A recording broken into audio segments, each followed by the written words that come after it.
Okay, I started up the recording. Do you think if they have more than one in one relationship, would that make them a polytic? Politics are going to get very interesting this session.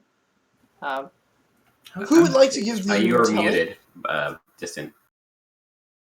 I'm muted. Why the hell am I muted?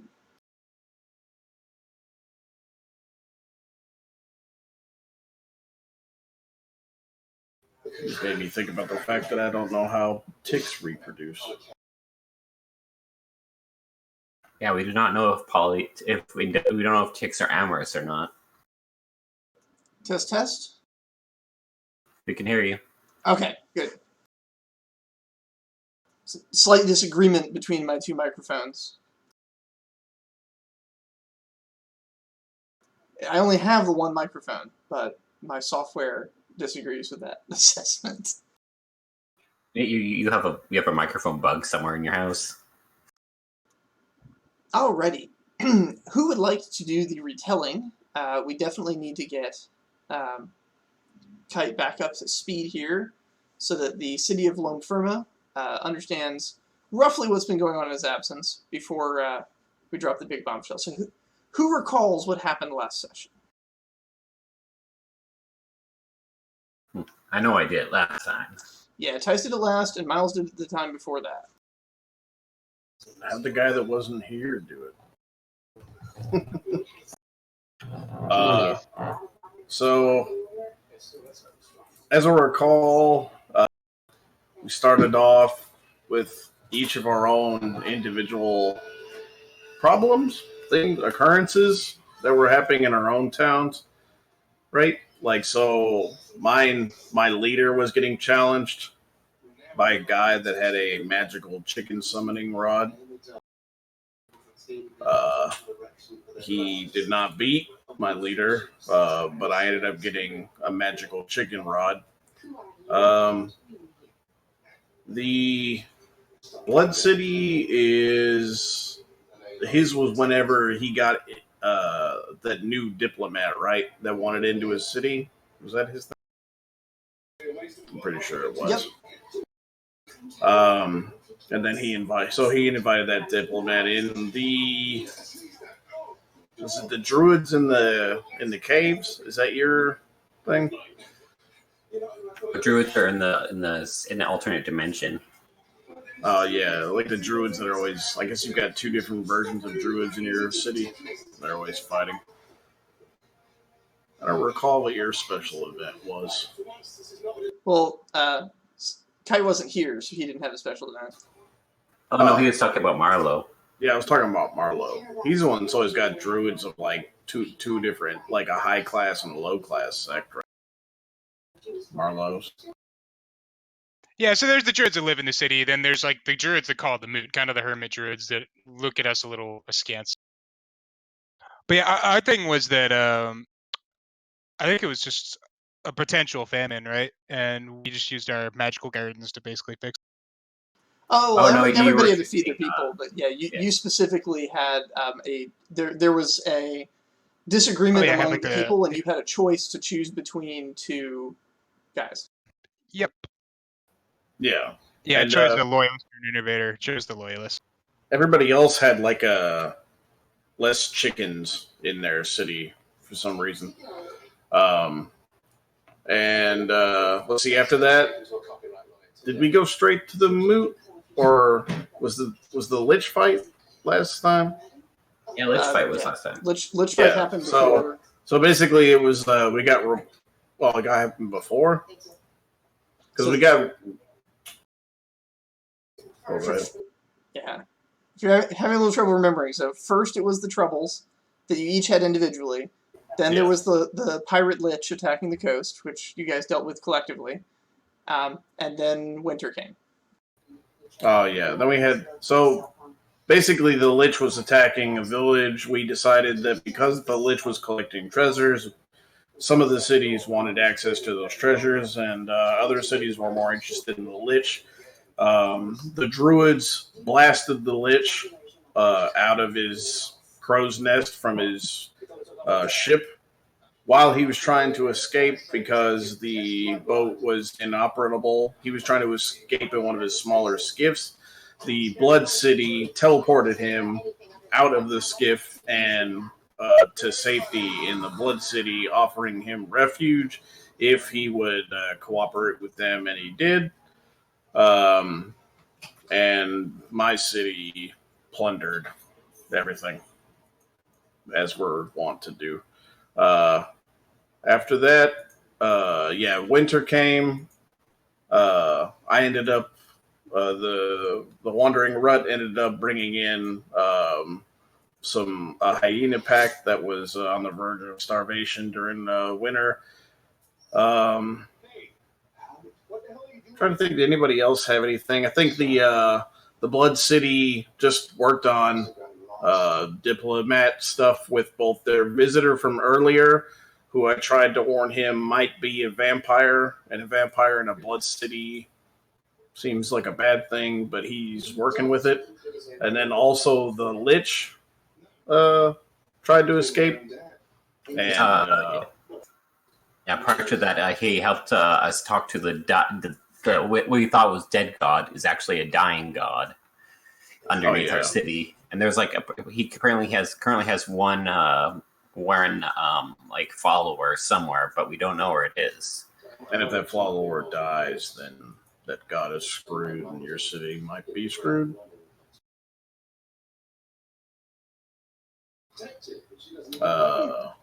And then the moot, we had the moot, right? Also, and we shared more information, and we had to talk about the people on the wall again, and if we were going to help them.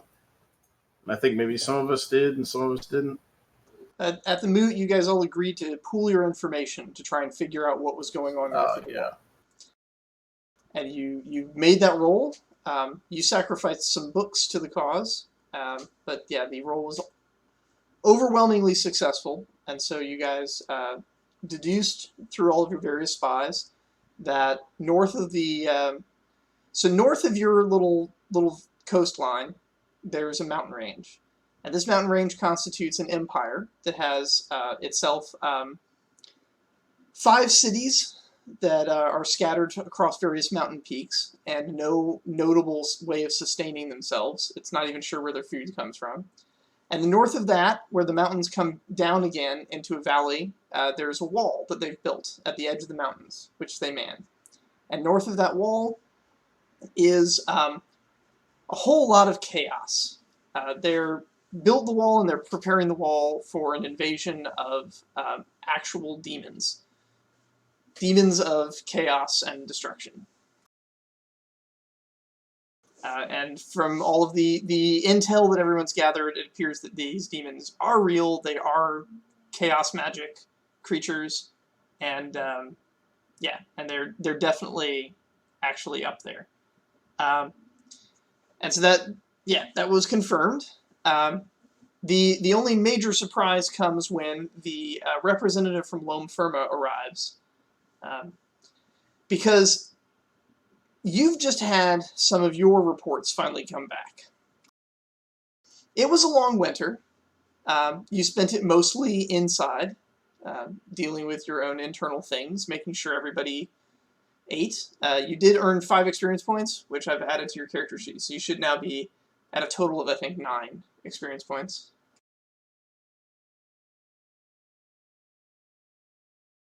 And so when your guys come back, they come back with some information that you're pretty sure no one else has actually gathered, because your guys are more about underground tunnels than everyone else. And so while they were exploring the 5 cities above, they didn't find the 4 cities below the mountains, in the heart of the mountain, where these 5 cities are acting as, the 4 cities below are acting as sort of slave processing hubs, maintaining a slave population of dwarves that live under the mountain. These dwarves are doing all of the farming and manufacturing for the Empire. And so their source of food is coming from mushroom farms, vast mushroom farms, below in the depths below the mountain. They're not just in the mountain, they go deep below it, far deeper than even your cities. It's a massive complex.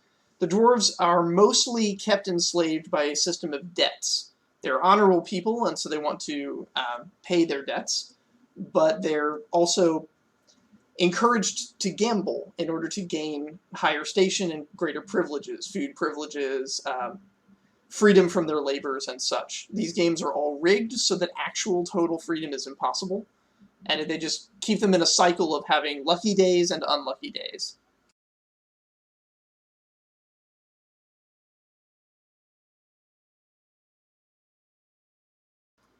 Your agents barely escaped that, and it's only their knowledge of the underground and their knowledge of how tunnels work that managed to get them out.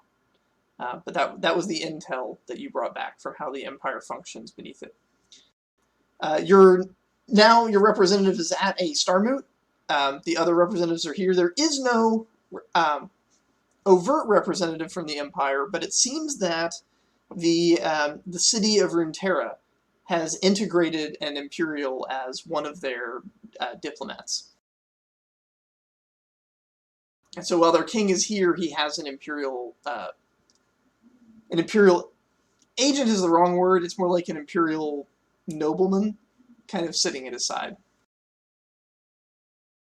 How much you want to tell the assembled masses about what you found out is up to you, but given how secretive you are and protective of your undercity and the laborers that live there, you might think that the Empire would be similarly concerned if word got out about their slave population. The choice is yours.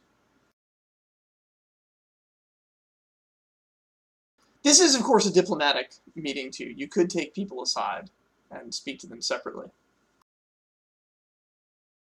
But from what they've just told you, the threat of the Chaos Demons that the Empire is protecting everyone from is real. Since he's not here to report it, I will just let you know the little raccoon critters do insist that the wall does not go forever. That you can go around the mountains and around the wall, as their traders have done so. They've intimated that they may have done some trading with some people north of the wall, but it's not clear. They do, however, have neat little animal figurines that they're swapping for food and shiny things.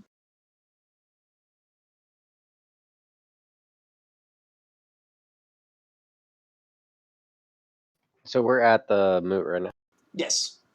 And so who all is here? I was trying to. There's all of us, like the normal set of people, and then there's an additional Empire. Yeah, each person brought with them an assistant, basically. The druid brought with him another druid assistant. The barbarian from the wild tribes brought with him a skulking, sneaky guy. The strange politician from the City of Blood brought with him an even stranger politician from the Empire. And you presumably have brought some other councilman or somebody with you to help out. The moot this time around is a much nicer affair. They've had time over the year to build up the infrastructure. There's actual stairs leading up to it. And there's no Imperial army waiting at the bottom of it this time, which is quite comforting.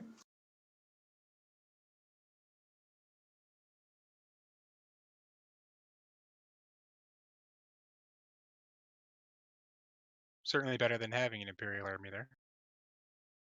Indeed. That was perhaps the most awkward part about the last meet, was the presence of a large Imperial military force.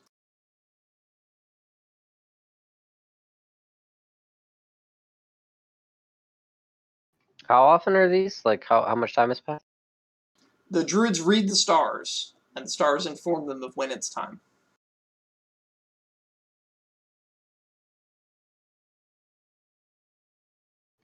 Okay. So when I was doing the underground stuff, this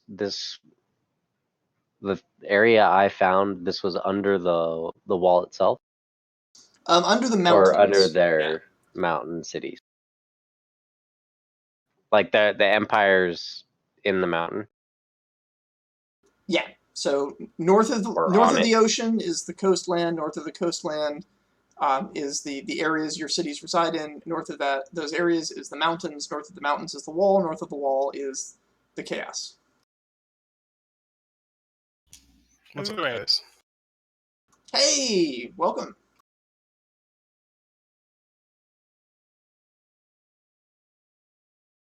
We're finding out if Kite wants to reveal to the party what his spies discovered under the mountains of the Empire.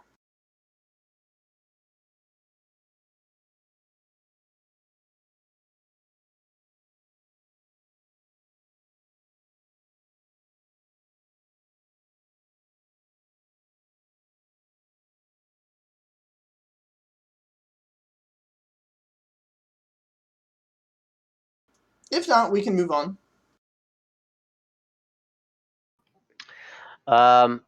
So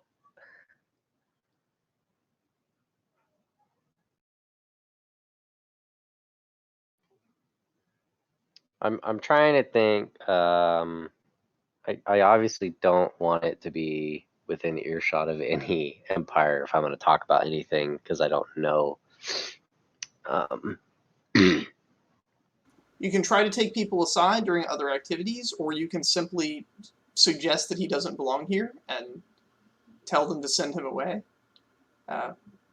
He is Tice's assistant, so Tice's Runeterra representative will be the ultimate one who decides whether he stays or goes.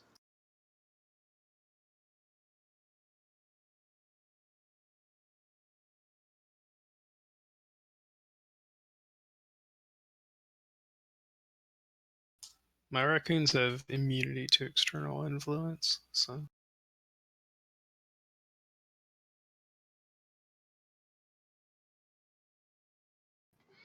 I think at some point I would just try to pull the representatives from Danwin aside. I've had the most positive relationship with them so far, and I'm also curious to not speak about this with everybody for my own reasons. And so if I can, when some activity is going on, pull them aside. All through the evening is feasting and merriment. So when people are particularly distracted by the random tradings of the Kashak, probably. I'll seize an opportunity and pull someone aside from Danwin. I guess the two of you would be together for most of the time. Yeah, I mean, my king's there, so you can just pull the king side if you want to. Perfect. And so was there any other information shared prior? Like, am I aware of any of this other stuff going on? Like, we've all talked about it.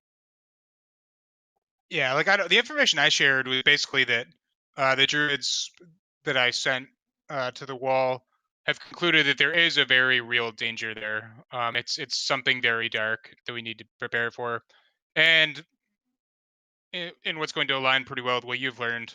Basically, that the Empire seems, a pretty large civilization that somehow has no apparent means of like feeding itself or really conducting industry on a large scale.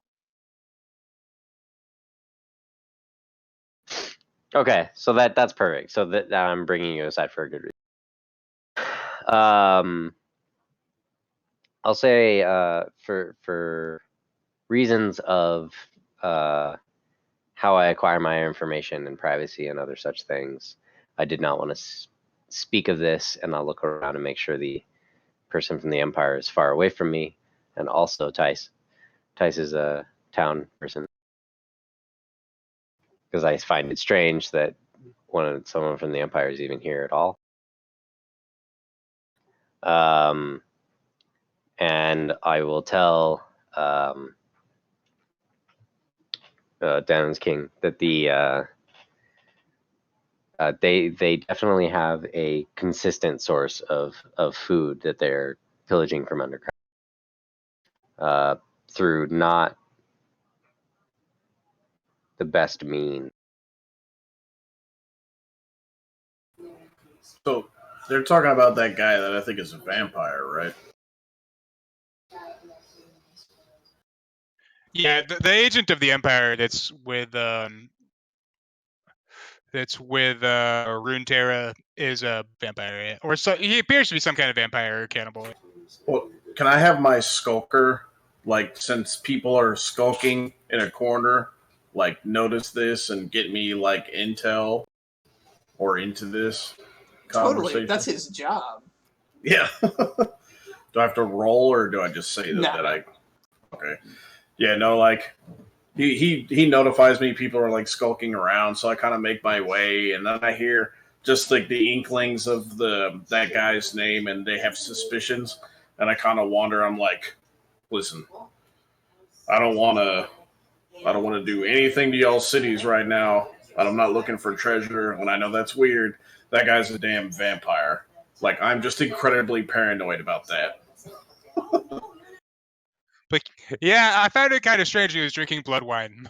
It's like, listen, I've got people everywhere. I've got a lot of people in that city. That guy's a damn vampire. He straight up drinks blood. Yeah. So I'm pro whatever you guys are about getting that dude the hell out of here or murdering him or whatever. So yeah, like I suppose it's really no surprise that an empire which sends vampires as emissaries may have, some unsavory business that it conducts away from prying eyes. So you said that they have some means of feeding their empire that's out of our sight. Is it in their forests? In the skies, below the ground, something like that? I mean, at this point, knowing where your civilization is, I can put two and two together pretty easily, and he clearly scattered around underground. But I'm not. I'm going to pretend I don't know that. It would be pretty obvious without it's out of sight, and yes, it could. Yeah, it could be anywhere. It could just be in the mountain, like Yeah. we can't see into the. Okay. Yeah, it's out of sight, and the guy that resides underground found it. Yeah. One of my thefts who's currently trading for your boots looks ashamed and says, "I'm sorry, we do have secret food supplies. The chickens don't seem to accept the trade, so we've been taking it back and just taking from the chickens. They just produce eggs and don't want anything in return. It's unnatural." Well, do they accept food in return? I mean, they eat food. Yes, but that's food that you've traded to them, is it not? And then in time, those eggs actually could become more chickens. One of the other thefts looked over and says, "They do trade well for the food. They just come over and take it sometimes. Perhaps it's not such a one-sided trading deal." And then he scratches his nose and says, "Shrewd chickens." Yeah, perhaps they have a very ambiguous and fluid concept of consent, much as you do.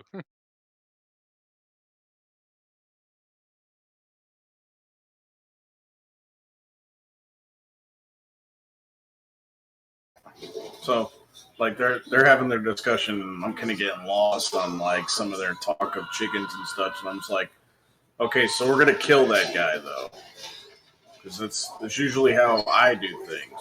I'm just saying, like, we're gonna kill that vampire. So, I don't know that killing is necessary.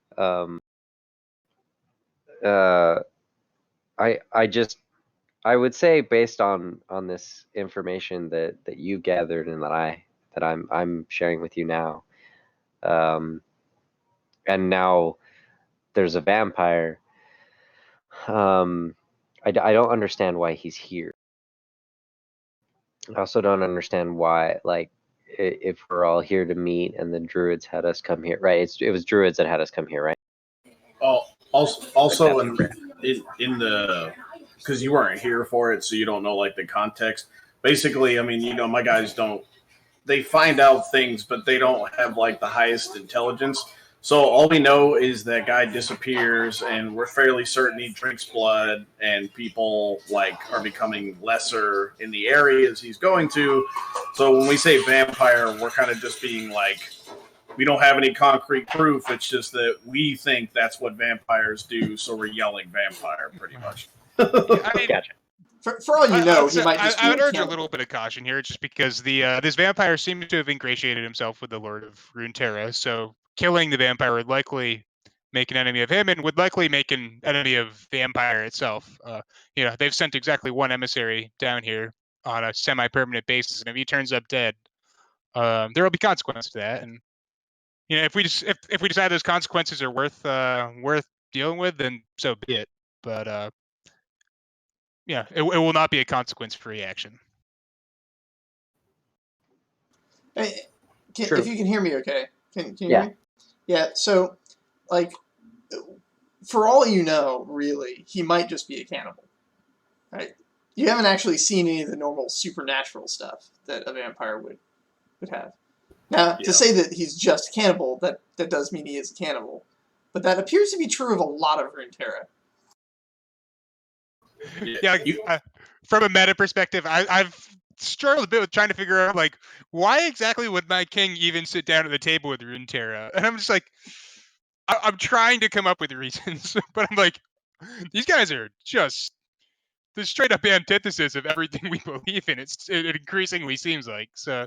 But yeah, I mean, for now they're an ally of circumstance, I suppose. And the one thing that they do have going for them is that they leave the wilderness completely alone. They don't hunt in it. They don't take from it in any way. They don't chop down trees. They don't even go in there to like pick apples. They completely leave the wilderness alone. Yeah, They're the only civilization in this area that does that. Yours included. So my city has like a strong information network like everywhere, but you also got to remember it's like the most horrible decrepit game of telephone. Whenever information gets passed, it's like a guy sees a dude disappear, and then like he sees blood on the wall, and he goes vampire, and everybody else goes, oh my god, vampire, and like so, and we take that as 100% truth. Yeah, man, it's currently like everyone else just like in this huddle in this corner. I'm just like sitting there with my representative, the Empire representative, just sitting there by ourselves. Where did everyone go? Somewhere, I'm just imagining some member of the Wandering Rut who's like way off, like on the coast, right, as far away from all of this. He gets news and he says, "An umpire? So what if they like baseball?" Yeah, exactly. That's how credible some of our information can be. I like to think we're all just talking in a corner and just drinking and eating. Like, it looks normal, but we're all huddled around, which is probably very obvious the longer we're over here. I still think a raccoon hands you a bag or a handful of eggs, and then walks away with any buckles or metal that were on your. I'm gonna attempt to trade these eggs later. It is also worth noting that Runeterra was instrumental with its library in figuring out the exact nature of the threat. No, we were all sleeping during that, so I'm assuming nothing happened. I don't know if I was a part of it, like NPC wise. I don't know what happened.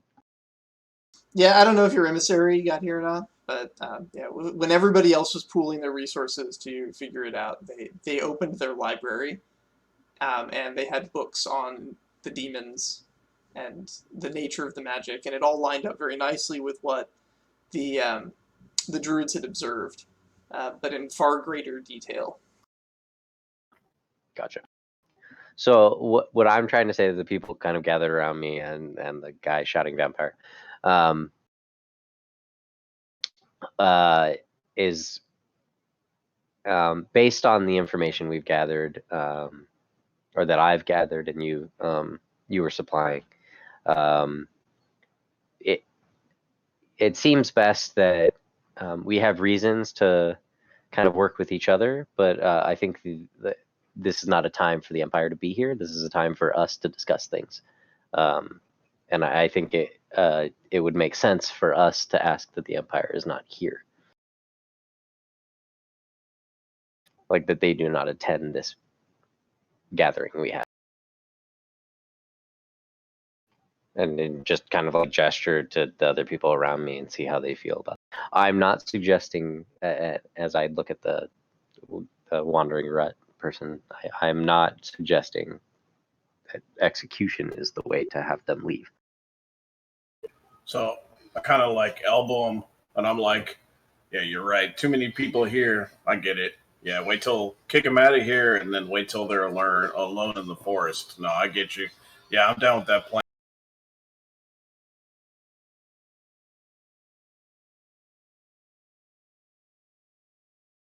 So yeah, kick them out. 2 men enter, 1 man leaves.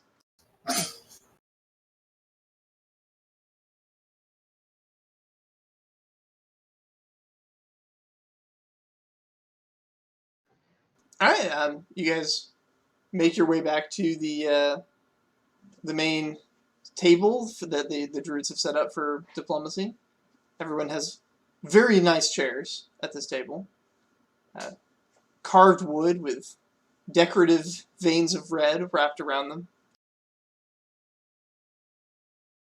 Intricate work.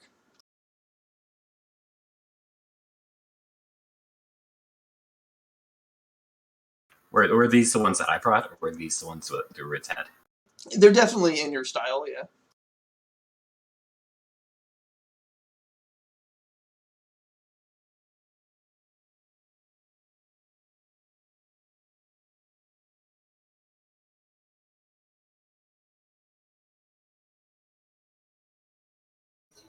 Oh, what are you supposed to be doing these? Did you want to try and kick the guy out of the meeting? What was your opinion on it, Miles? Like just before we came back. I would be. I strongly agree with the sentiment that we should have some method of communication that does not that the Empire is not in any way privy to. That could be here, or it could be that we establish other channels of communication. I find either to be fine. It basically depends on if we want to deal with the political blowback of basically kicking the Empire's emissary out of the Starmoot. Which again, I could go either way. I'm not convinced we need to, but I'm also not averse to it. I mean, if you're looking for another way of communication that the Empire doesn't have, I mean, my men already have a network if you'd like to establish something.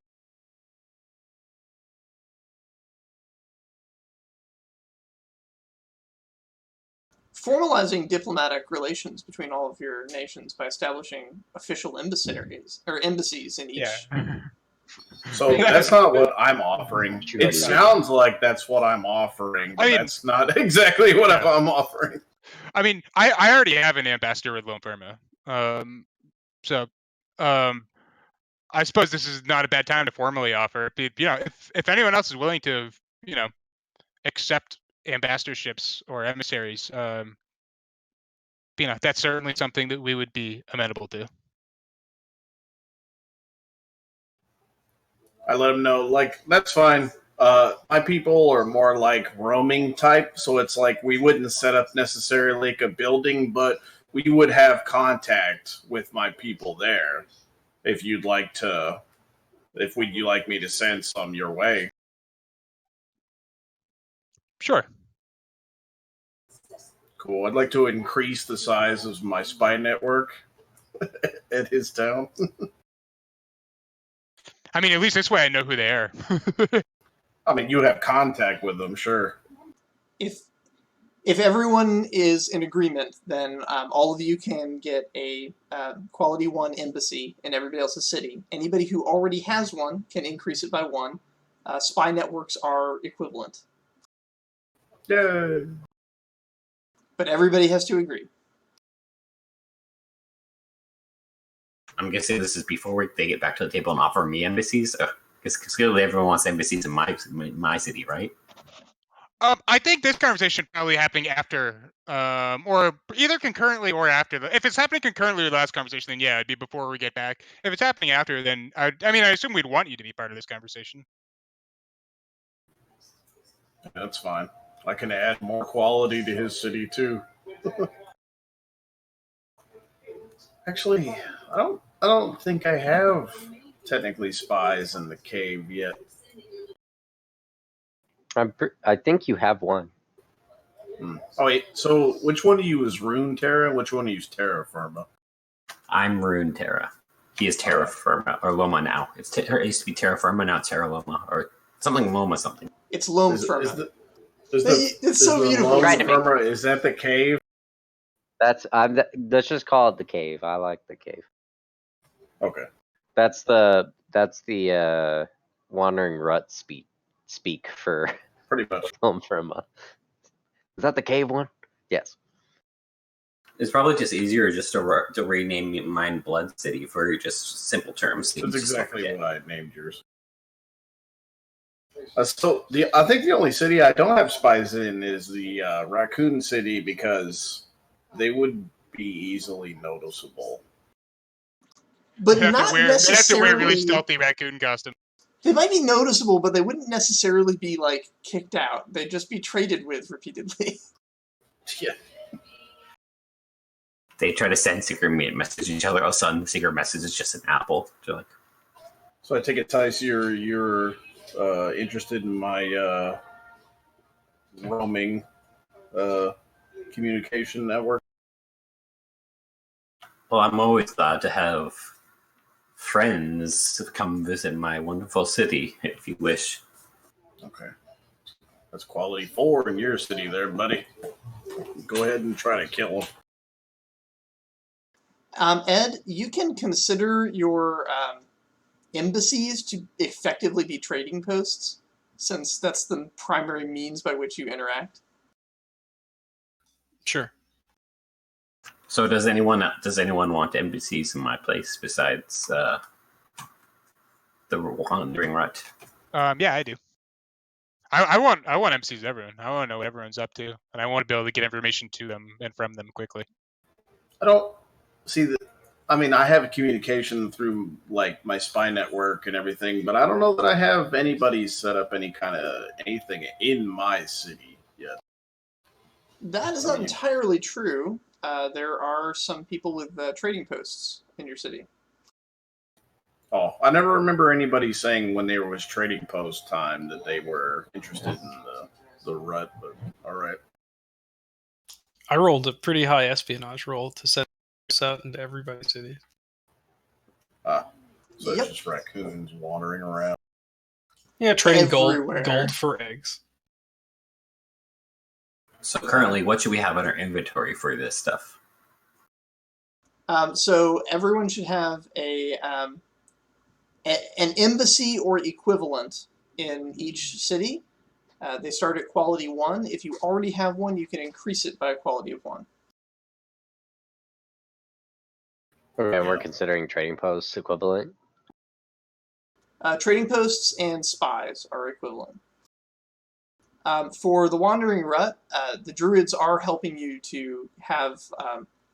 You'd think of them as a safe house, but it's also slightly public knowledge where it is. It's basically a point of contact.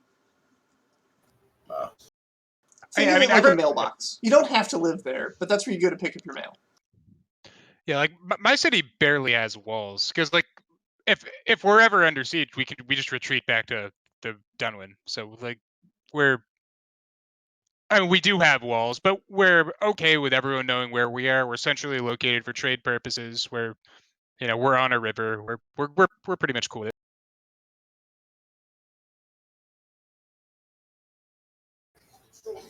Yeah, I'll just say that I have like quality 1 in the Raccoon City, as this is like the first time that I've seen that it's actually useful to do that. All right. So all of you head your separate ways. Troy, did you ever actually tell anybody, like, the full secret, or just that there is a secret?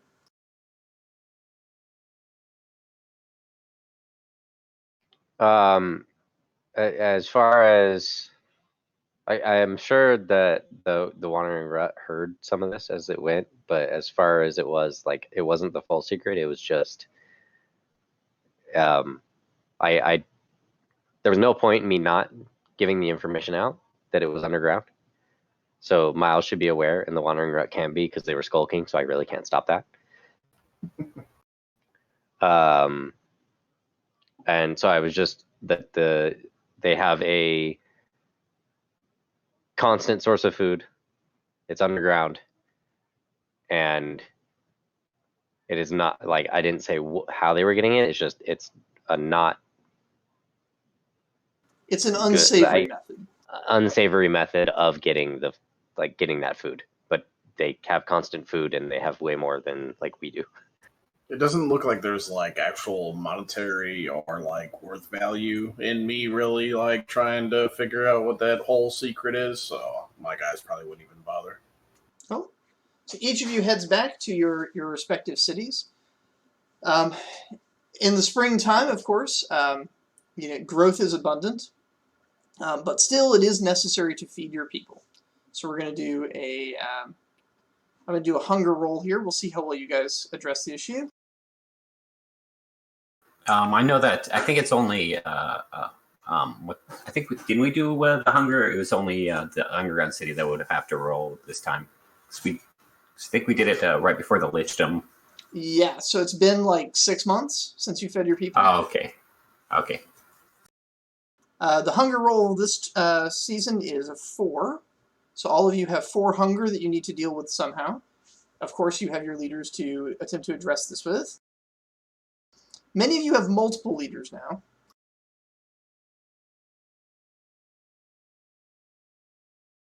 Each of the characters within your country's inventory can act once for free, or they can be taxed to act additional times. And we only have to get rid of 4 dice. Yeah.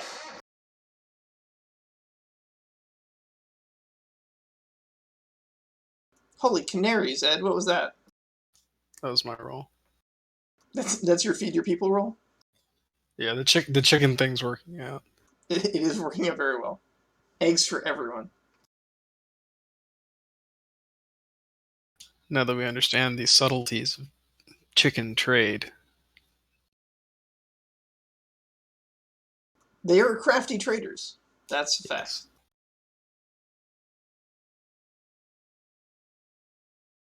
Max, what is the Wandering Rut doing to resolve their 4 hunger points?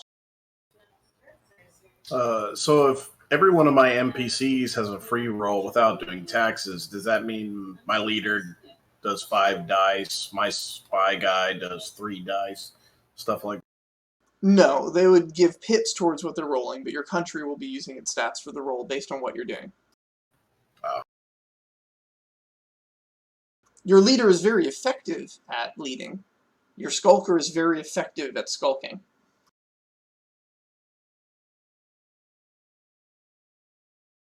So they can add pips to help that succeed. But, yeah. You still need a method by which to do it. The raccoon's method is quite simple. They trade for eggs, and they have chickens that they can trade with, which makes it a very easy trade.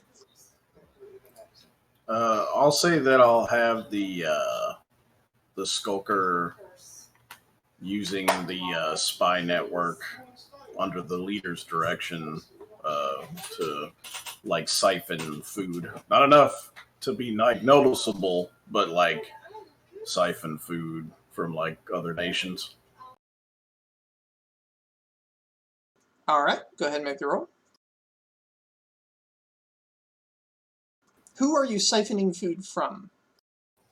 Everyone, so that it's not noticeable. Okay. So is that leader and skulker guy as Pips? No. Pick one. Whoever's Oh, okay, executing yeah, it. leader. Yeah. Probably Skulker. So that's what, military because he ordered it, and espionage.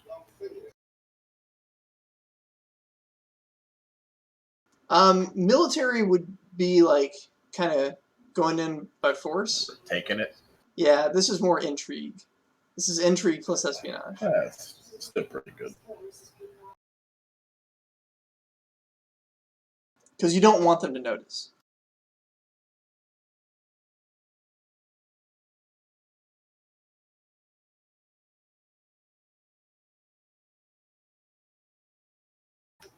Oh yeah, the R.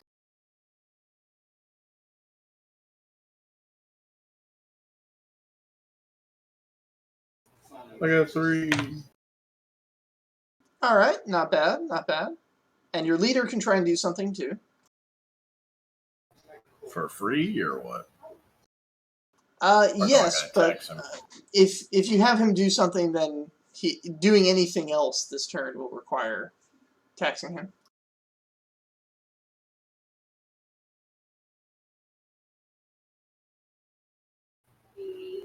You also have your Great Hunt, and you have your Chicken Rod. Yeah, I was trying to save them. I'm trying to like not tax stuff. Yeah, I'll just have him like roll and give up some of his stockpile. Because I mean, I only got to cover the one. Okay, make a resources roll. And we'll see how much is in his stockpile. Is it just the resources by themselves? Yep. Yeah. There you go.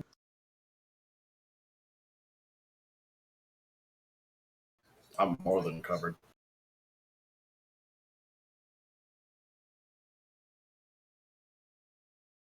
Ed, as a consequence of some interesting trades with some people that believe they're skulking about in shadows, your people have acquired a treasure. Do you still have treasure on your character sheet? Oh, we do. Increase its quality by 1. And some eggs have gone with the skulkers, but it was all fair trades.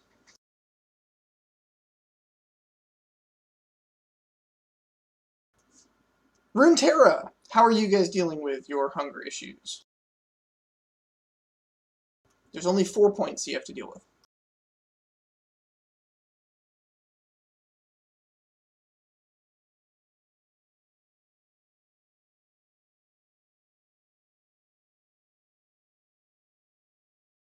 I was thinking of turning to the vampire, not the vampire, He's a vampire.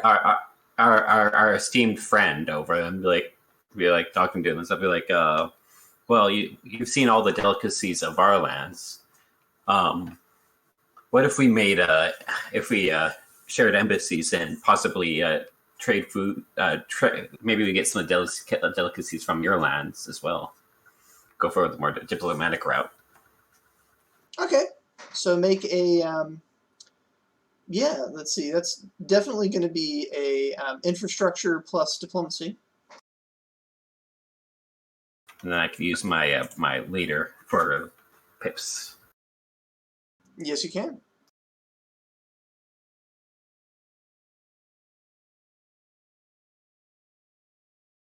All right. So you trade some a fair quantity of blood wine for some mushrooms that you use to feed your lower classes.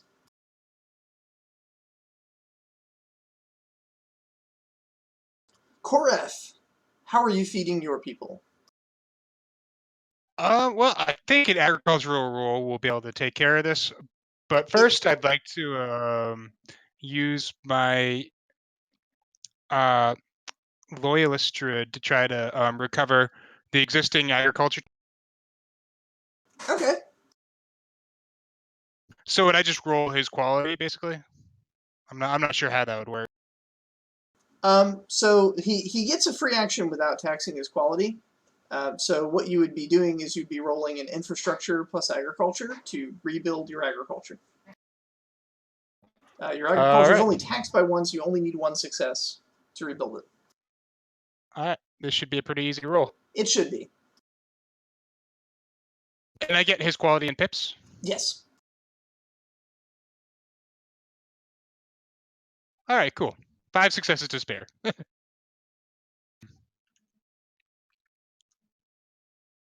right. So he successfully restores the taxed agriculture, helps get the fields back in proper working order. Yep, and that makes it so that my king can actually make the agriculture. I like this idea of like your king's coming down the road to help bring in the harvest, and there's an assistant running ahead of him, making sure there aren't any problems. Yeah, pretty The much. boss is coming! Clean up everything! Yeah, and then I guess with my other druid, with the Uniter druid, I basically like to just continue kind of going out, start seeking out basically any of the hermit druids that are traveling to see us or have come to like see what we're about, and really just kind of trying to explain to them, well, we're not really trying to convert them necessarily, but just explaining our philosophy as he kind of uniquely can in terms that work for them, to really just kind of help start building a general consensus that we're really not that bad. He got a lot of goodwill from that roll you made in the moot. So I'm going to say go ahead and make a culture plus diplomacy roll, and you'll get a druid from the wilds joining your staff of that quality level for your successes. So he said culture plus scholarship. All right. So, And you can add his pips, of course. all right. All right. A quality 6 druid has joined your entourage. He is a druid of the wilds, but he's particularly interested in protecting Runeterra. He was impressed by how well your unorthodox and somewhat undruidly methods took care took care of the undead pirates in the previous year. And so he's come to join and is interested in your methods. Give me just a moment. I'm going to look up his name.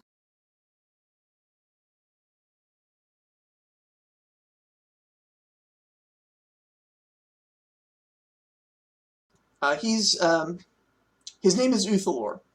He's a pretty old druid, getting on in years, but there's a bright spark in his eyes, and he definitely seems eager to make sure your realm is protected. Excellent. All right.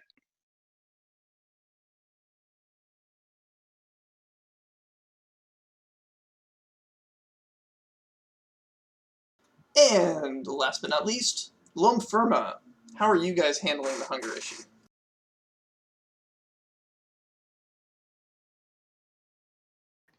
So I think I have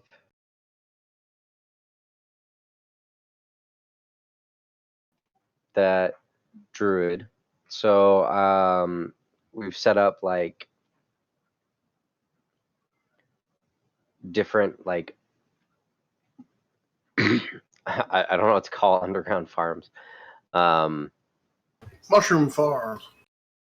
I mean, essentially, now I've seen the mushroom farms, so I'm stealing that information. But I basically I aware already of what we can grow underground, and we've enlisted the druid that joined from before to like more ready make the soil, and make it more easier to work with, more life-giving, I guess, in a sense, basically more more fertilized and stuff like that to promote faster food.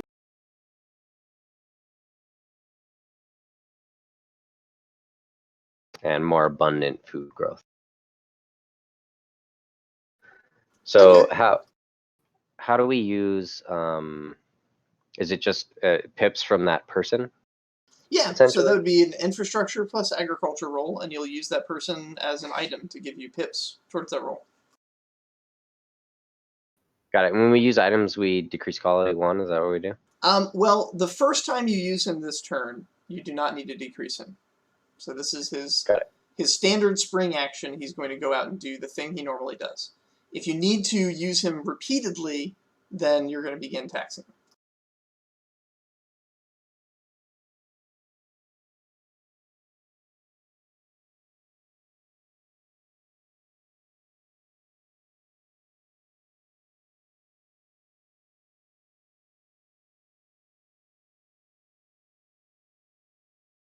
That's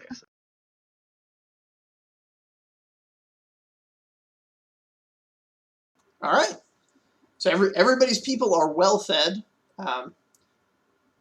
and yeah, there's not even close to starvation. There's plenty. There's excess. The larders are filling up.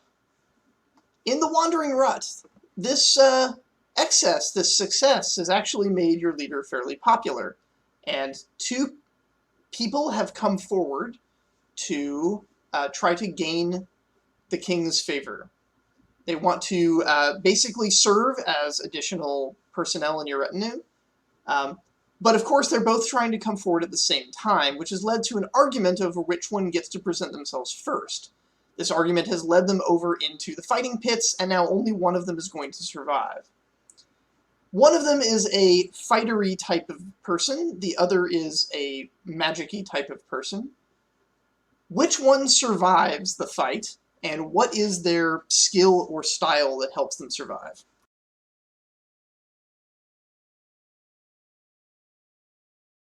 Whichever you choose will join your retinue as another agent.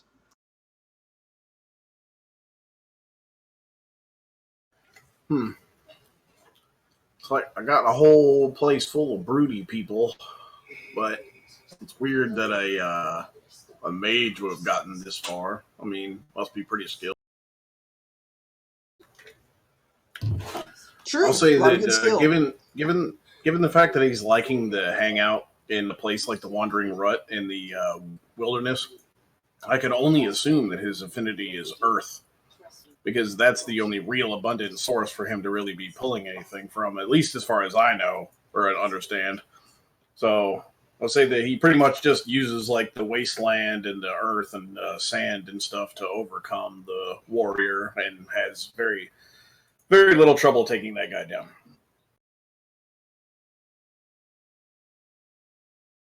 You might say that he dug himself a grave. Yeah. All right, so you now have a quality 6 magic user has joined your group. You can name him or her, and their special powers are elemental earth user.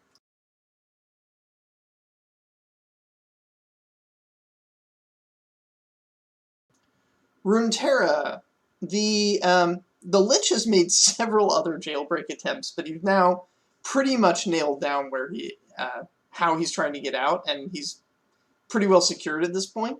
But the diplomat from the Empire, as useful as he has been, his predilections for blood are getting a little out of hand. If you don't do something about it this turn, then there will be additional die penalties to your feeding your people on future turns. Those die penalties will be cumulative. So the next turn, you'll have an additional die that you need to clear to keep your people fed. The turn after that, it'll be 2 more, and it will keep growing until this guy's appetites are somehow dealt with. All right. I guess I'll have to get to a meeting with him. All right. So you plan to have a meeting? Do you just want to try and talk him out of it?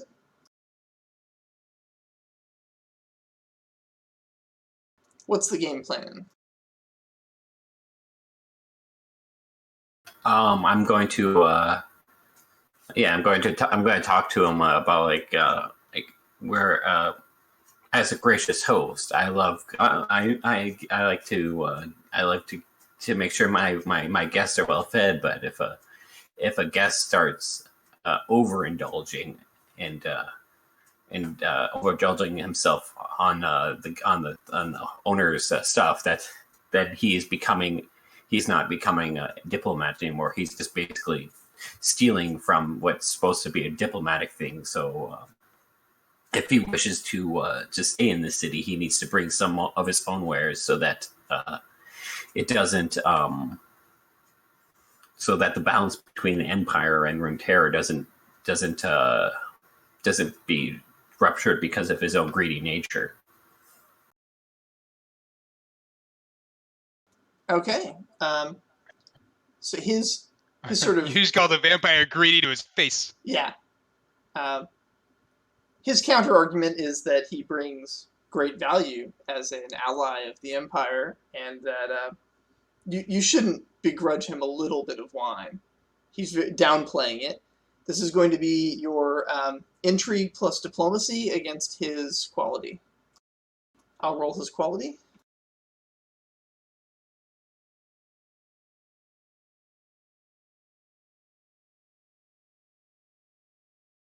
This is where I picture a skulker walking by and being like, hey, can we kill him?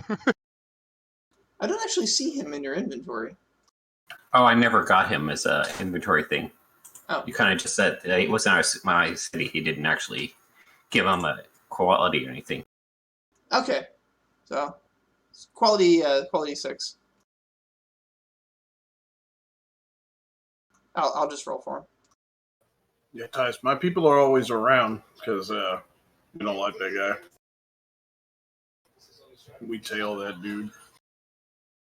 Well, that sucked. He did Or not did roll it? very well. You're probably going to kick his ass on this roll. We'll see.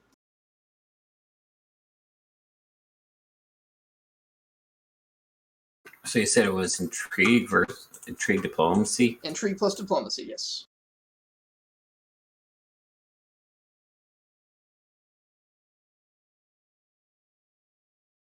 And I don't add pips to myself, right?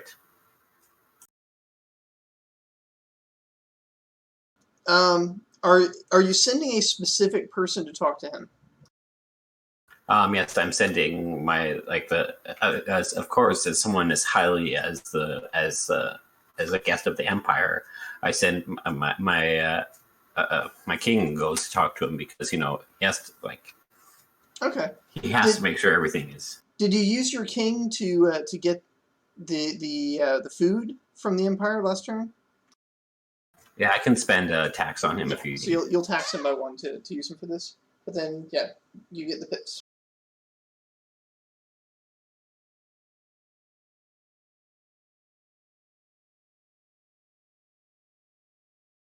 Okay, he is sufficiently cowed.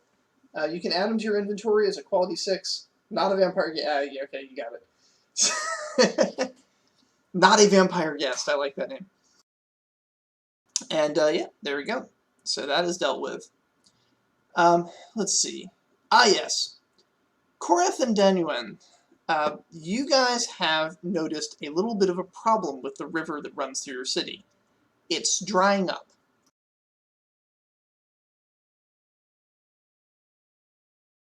It's what? It's drying up? It's drying up.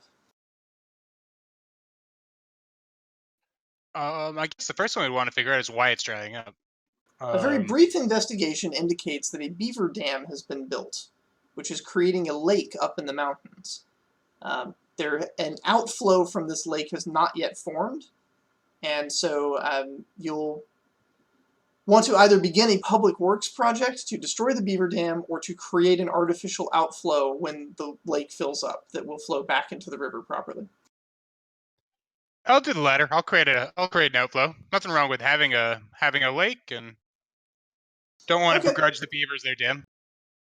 It will take a little bit of time for the lake to fill up. In the meantime, your riverbed is dry.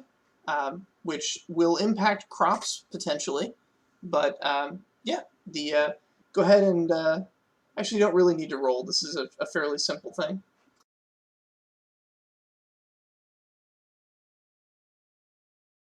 Yeah, you're going to be at a penalty for your agriculture until the riverbed comes back up again. All right, that's fine. We can use our magical gardens if need be. True. Lone Firma. You have an issue rising up from within.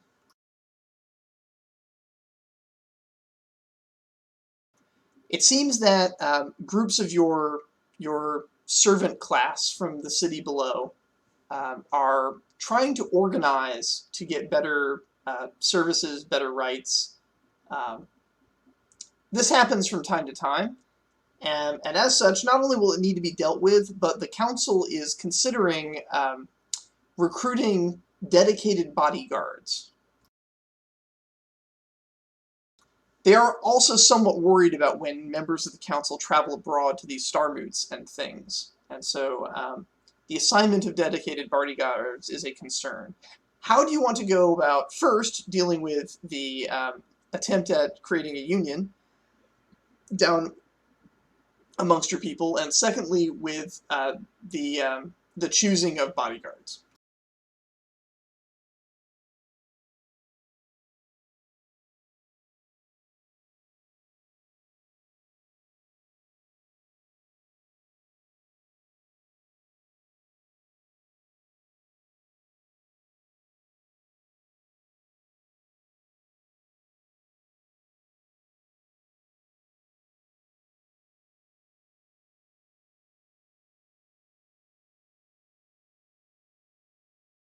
There are a wide variety of ways that history has shown us in which unions can be subdued.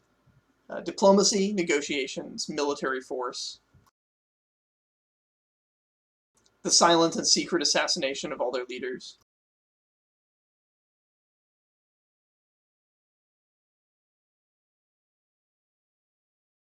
Apparently South Park prescribes putting them in a box and then having children open the box again.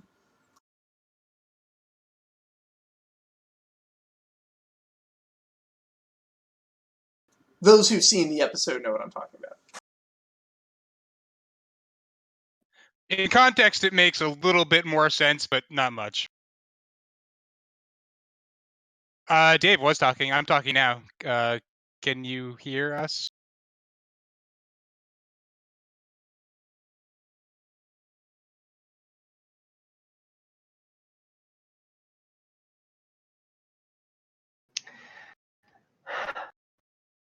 Let me see.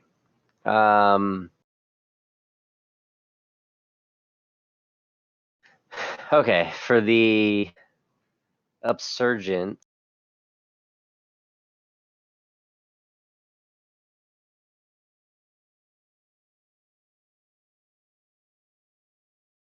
I love how within the context of your culture, they would not be called an insurgent, but an upsurgent. it's very, very important distinction. I'm trying to see if I have anything for handling this. I don't think I have something specifically.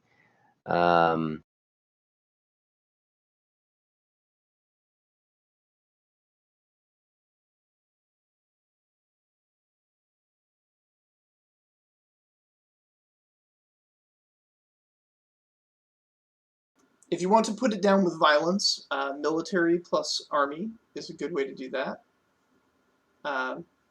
If you want to assassinate them, then intrigue plus army, or possibly intrigue plus crime, if you want to keep it off the books.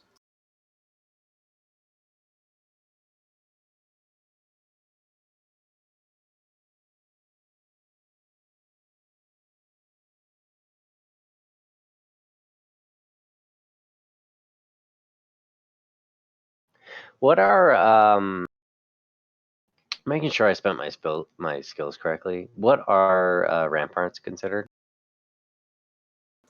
Ramparts would be the sort of physical things that keep your city safe. Like ramparts are basically the part of the wall that people man, right? Yeah.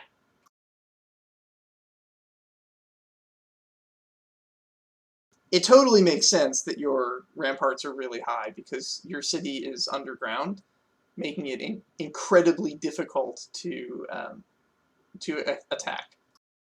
There's no walls to climb over. Got it.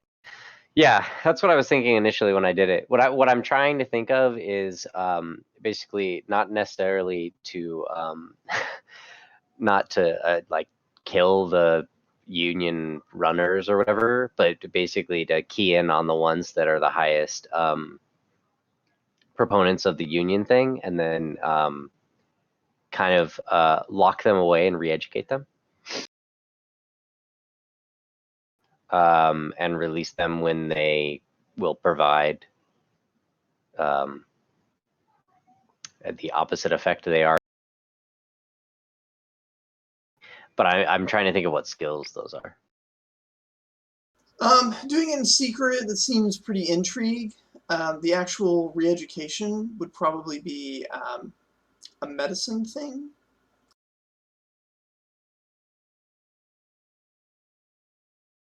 Getting them the drugs to change their mind. It could also be considered, well, no, it's not really espionage. It's kind of espionage in finding out who they are. So this could be a culture plus espionage.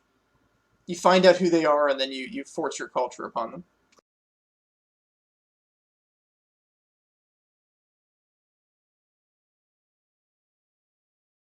This is the risk of min-maxing a city. Your city has a lot of incredible strengths, but you're very weak against internal problems. As most water monopolies are. It's a very accurate recreation of how water monopolies function. Yeah, I meant to build myself. I basically built it so that I will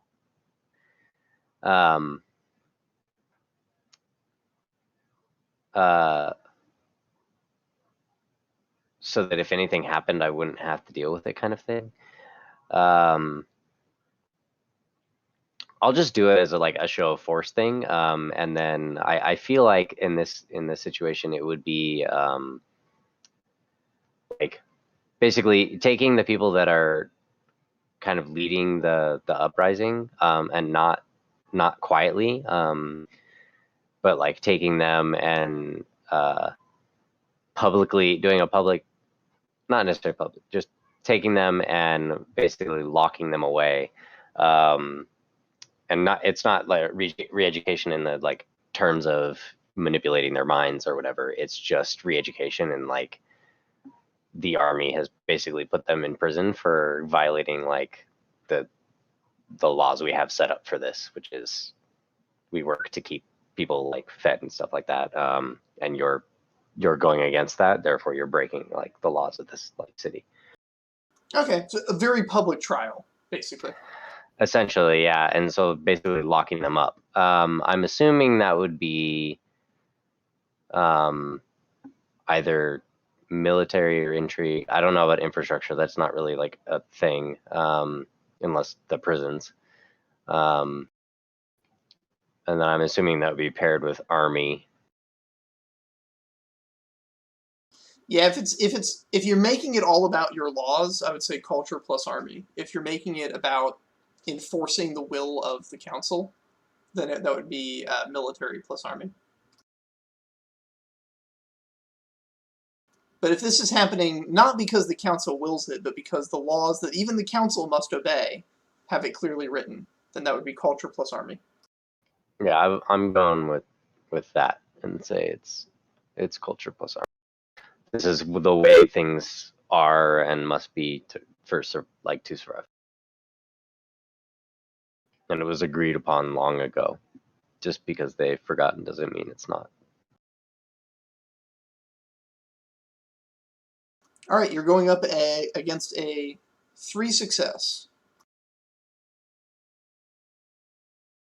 You can assign personnel to assist. You previously had used the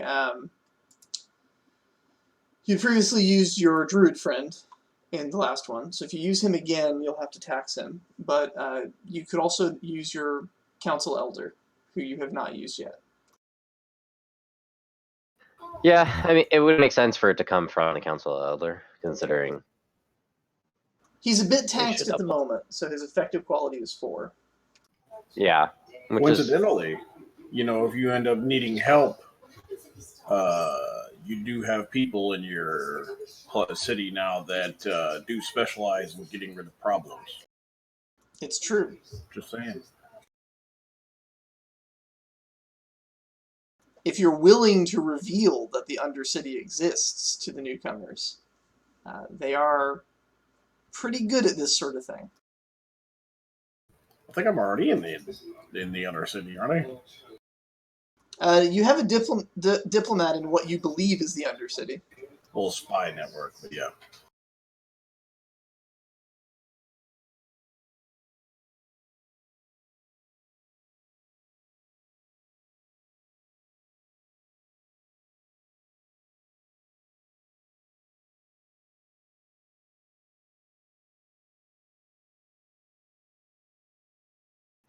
3v3. Okay. You succeed. You have successfully captured him. If you want to keep him, he's a quality 4 revolutionary.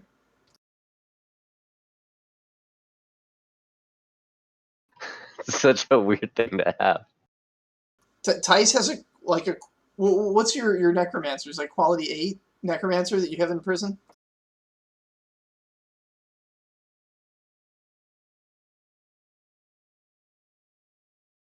Yeah.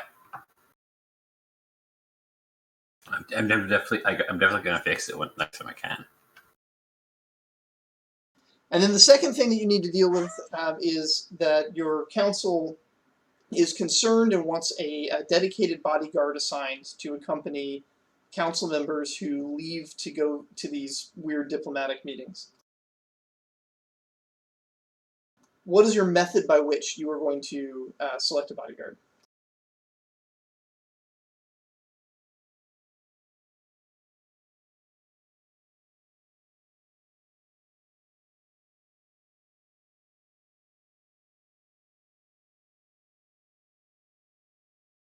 So my upper city already has like a dedicated military, so I'm assuming I just have to pull from that. I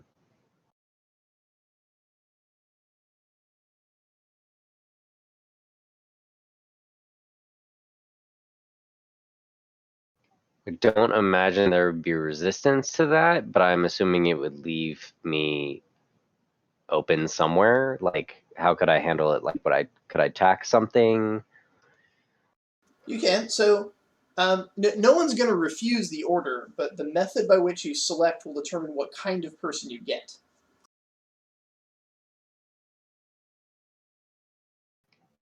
Okay, so the plan is I already have dedicated people on the watchtowers, which goes along with my military, that are constantly keeping watch and stuff such like that. So the plan would be to exchange other recruits into that, so that my watchtowers are fresher. They're not as skilled. They're like, some of my watchtowers aren't as full of skilled people, but then those people are very good at keeping an eye out for things that they should be looking for, and they'll be the dedicated bodyguards.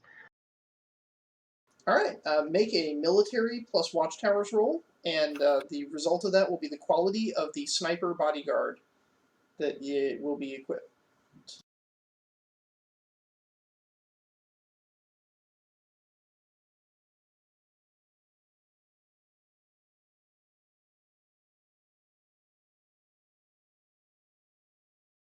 There you go. So you've got a quality 4 sniper who can act as a bodyguard for your guys when they go abroad. And at Kashak, the Strange Tree, a somewhat disturbing occurrence has struck amongst your people. Rumors abound, and soon the rumors are proven to be true, that there is an upright walking squirrel, much the same size and demeanor as your people, but preaching a strange doctrine.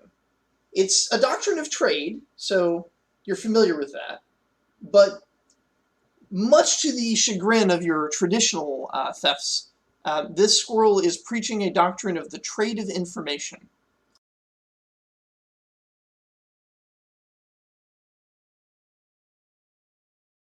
It's a persuasive argument to many, as he is an excellent orator, and he speaks of many sort of high-minded concepts about the fairness of trade, and the concepts of things like how the healing of an injury is a type of trade.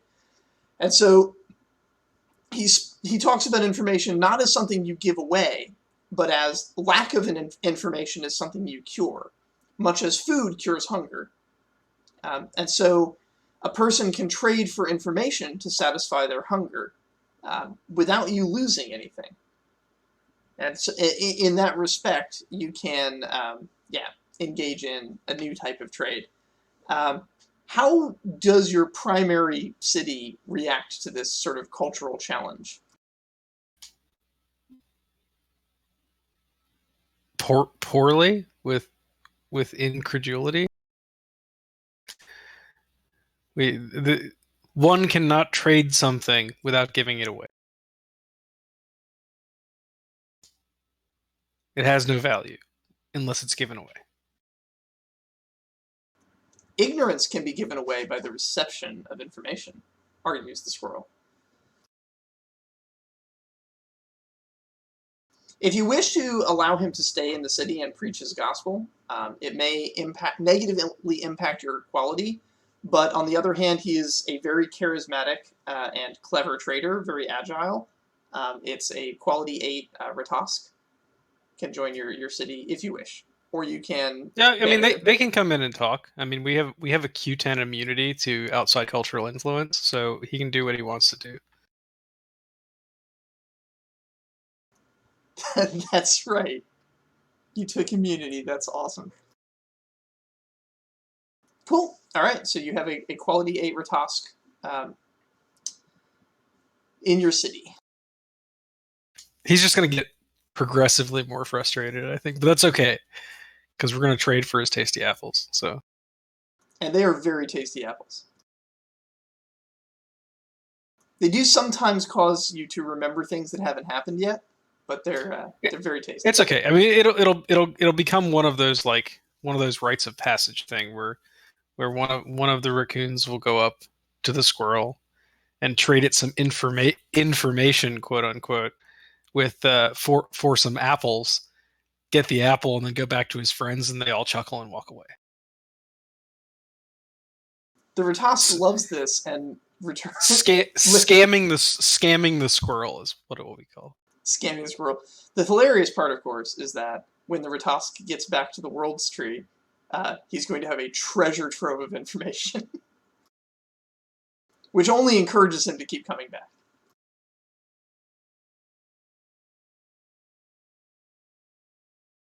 All right, so he's now an aspect of your society. All right, everyone gets a turn to try and do something that they want to do to promote their city or build up things or do research. So we'll just go through the list again. We'll start with you, Max. Is there anything you'd like to do with your city or your people before the next disaster?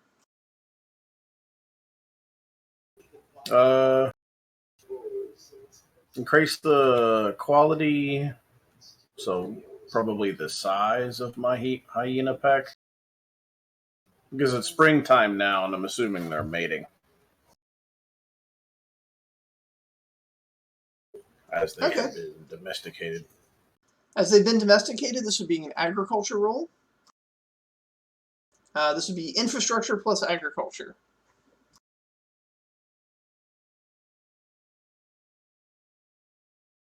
You're going to build out bigger pens and focus on your newly acquired knowledge of raising domesticated hyenas.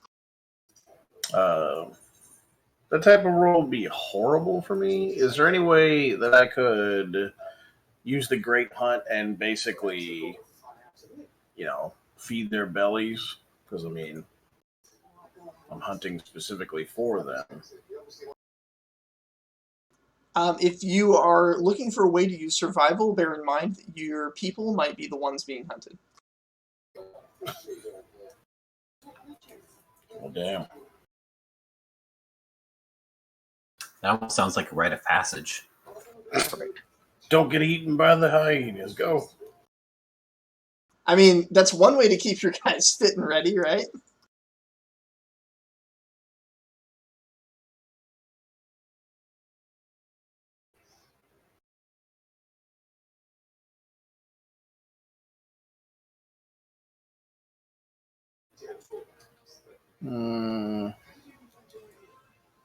What about, let's see, if instead of trying to increase their numbers, I was increasing their quality by training them better, would that be culture and I guess they could explore the wilds or athletics or something?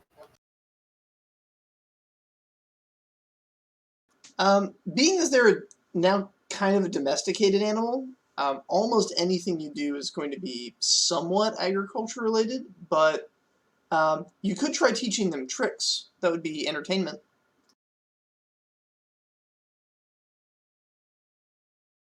Culture plus entertainment, I'd allow that. Okay. You need to Yeah, we'll go roll with that. higher than their. I'm sorry. You need to roll something equal to their current quality or higher in order to raise their quality. Is Okay. killing somebody a trick? Yes. All right, there you go. If it's done on command, then yes, absolutely. If I use my earthbender guy to create obstacles and things that they can do tricks off of, can I use him as pips? Yes. Yay!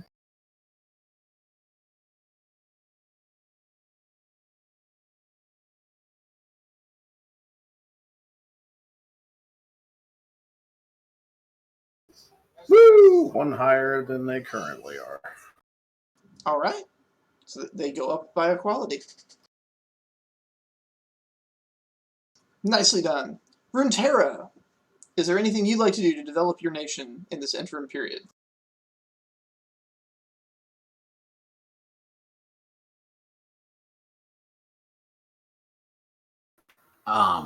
Since I have since we all have embassies in all of our places, right? Currently, there's one place I do not have an embassy, and that is actually with the Empire.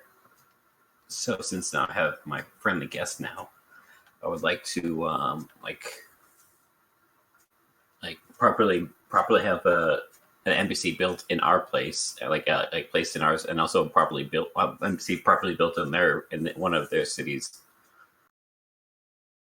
All right, make an infrastructure plus diplomacy roll.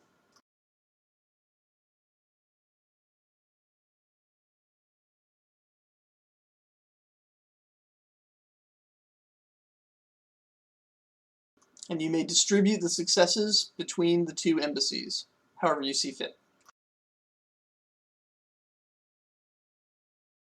And can I use the not a vampire guest since he has the best interaction with the other city with the Empire? Since he's now a permanent guest. Yes, you may.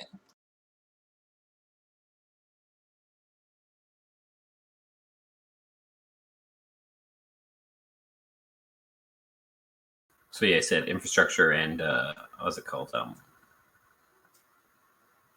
Diplomacy, right? Yes.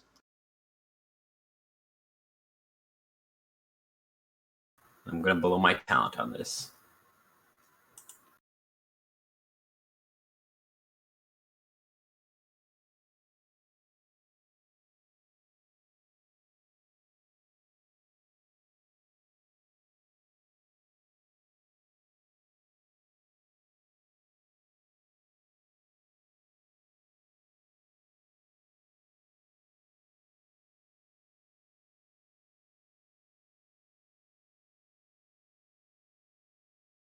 Yeah, and it's up to you how you want to distribute the successes between the two embassies.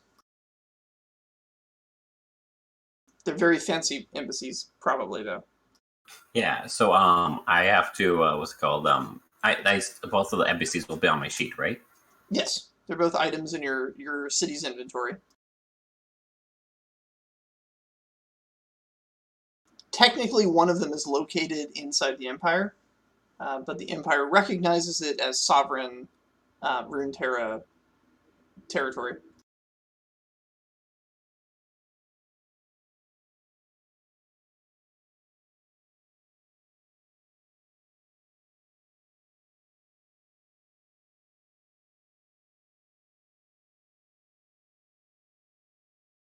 And let's see. Korath and Danuan, would you like to do any development of your city during this quiet moment before the storm? Yeah, we'd like to start. I mean, I guess building up our ramparts would probably be a pretty wise thing to do at this point. Although, no, I think what they'd be more inclined to do is to really start diving into on the research level. We now know what the threat to the north is, right? We know it's extra dimensional demons. Yes. Beings of pure evil and chaos. So I think we're really going to want to kind of focus our energies and focus our learning on really making sure that our druids are as prepared as they can be to combat that specific threat. Okay. So this would be we're stepping out of the realm of culture now. We're getting into the realm of industry. Sort of, this is how well you guys are able to dive into and develop your knowledge. Unless you're taking the knowledge from other people.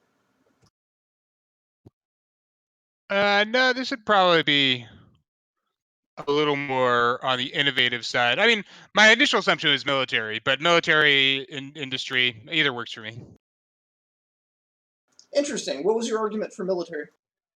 That it would be a fundamentally militaristic purpose, which is we're preparing to go to war. But I mean, either's fine. I'm fine. Okay. It's not an overtly aggressive action yet. Sure. Yeah. So. All right. So yeah. would that be industry and scholarship? Yes, that is what I was thinking. All right. Cool. And I don't get any pips of that, do I? Like, it isn't a specific person that's doing it. It's just kind of more of a collective cultural thing. Yeah, if you want to assign a person to do it, that's actually probably a good idea. I'm going to say somebody needs to oversee the project. All right, I'll have that druid that just joined us do it. Uthor.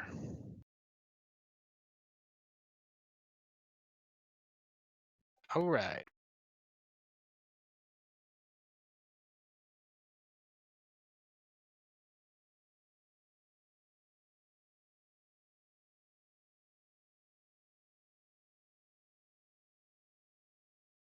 Is that your role there? 3 successes? Yep, 3 successes. Well now, all right. Good old Uthalor. Uthalor comes back with an interesting tidbit of information. Having studied the tomes, and especially some of the books that were loaned during your recent collaborations, he has names to associate with the demons. They are, broadly speaking, referred to as the Tanari among their own kind. But apparently they have an enemy. A enemy from within the whatever that extra dimensional place they're coming from is. An enemy that fights them tooth and nail at every turn. He's very interested in researching more about this enemy, with permission. Yeah, absolutely. And the scrolls of knowledge that I got from the Lich, would they be of any use to aiding him in that research? They would, yes. All right, I'd like to use them for that purpose. All right, so he's gonna go off and continue to research that. We'll Wait, see who's if he comes up with- researching what? So one of my druids is researching the enemies of the chaos demons that are coming through to the north. Okay.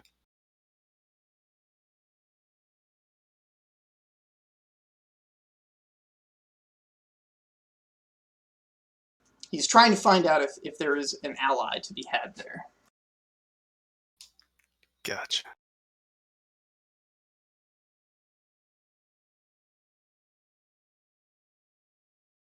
All right. Lone Firma, is there any internal projects you guys want to undertake to improve your city in this quiet time?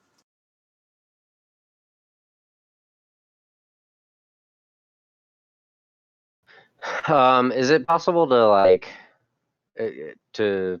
Is this just for like city improvements, or is it possible to like recover taxes during this? Oh yeah, recovering tax can be done. You can assign one of your personnel to accomplish whatever you'd like to accomplish. I mean, Miles just basically went information hunting. He didn't even rebuild anything.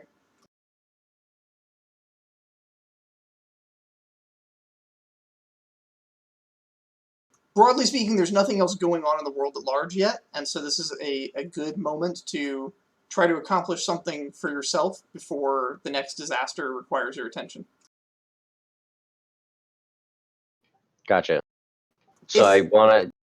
It's also optional if you'd rather not tax any of your agents, then that's totally understandable.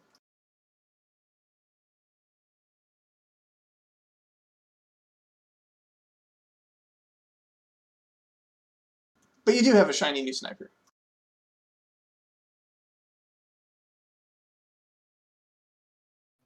And yeah, you could recover tax. I mean, if you just want to have your councilman rest, just spend it in a relaxing vacation, you can recover his tax.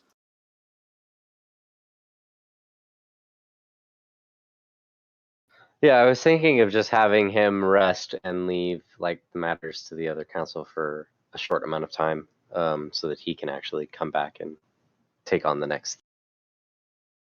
All right, he goes to a spa for a month and recovers his tax. Perfect.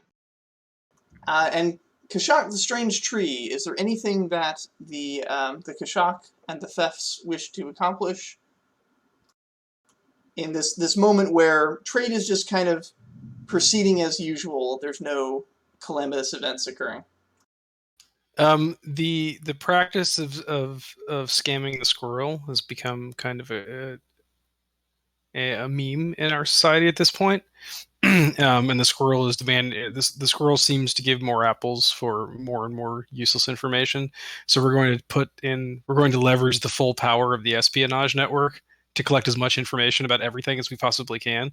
And we've learned that stuff that other people don't want us to tell the squirrel or anyone to know seems to produce more apples. So currently it's a game to see how many apples we can get out of the squirrel.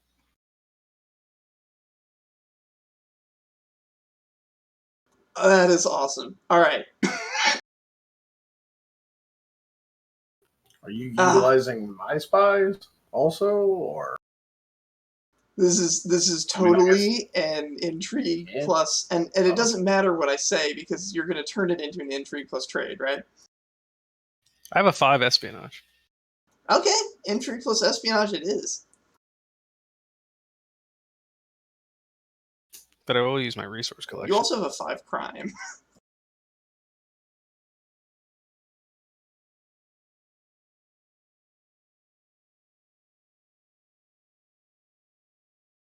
Hot diggity. Well, you just have a quality 6 pile of apples. These are guardian apples. Yep.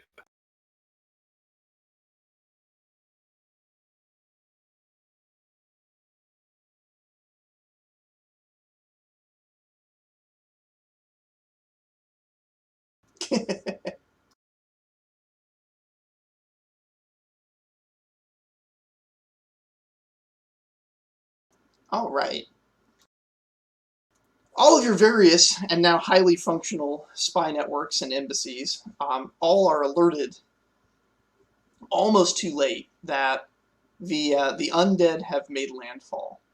The reason the warning comes too late is because they did not make landfall at a village this time. The two undead boats that had been set adrift have apparently started coming for the Lich. But they landed between towns so as not to be noticed, and they're just tromping along on foot, not taking major roads, heading toward the Blood City. For some of you, this may not seem like a big issue. City. Yeah. But for others, you may be interested to know that there's another set of sails behind them. They're flying a different flag, one that hasn't been seen in these parts.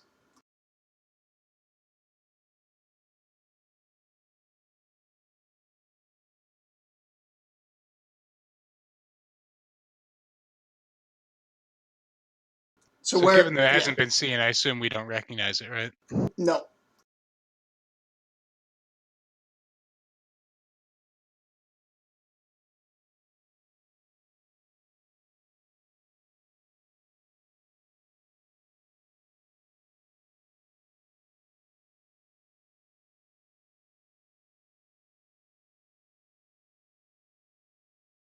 At first, reports coming in from the coast say that they are two ships.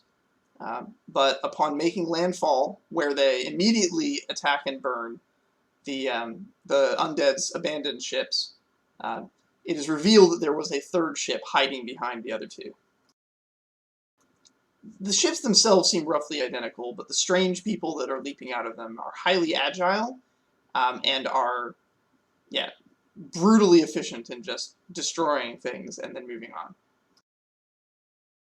Without intervention, the undead will be arriving at the Blood City shortly.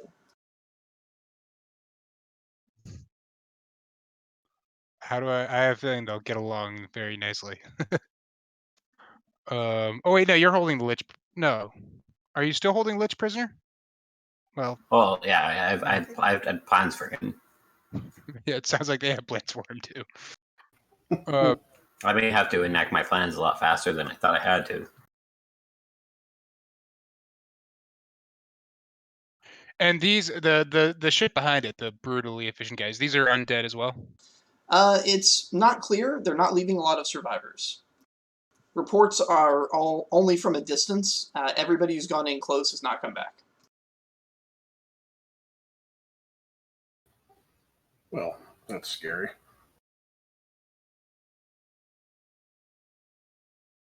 Is it reasonably plausible to intercept them before they get to the Blood City? Yes. Now the question is, do I want to intercept them? Yeah.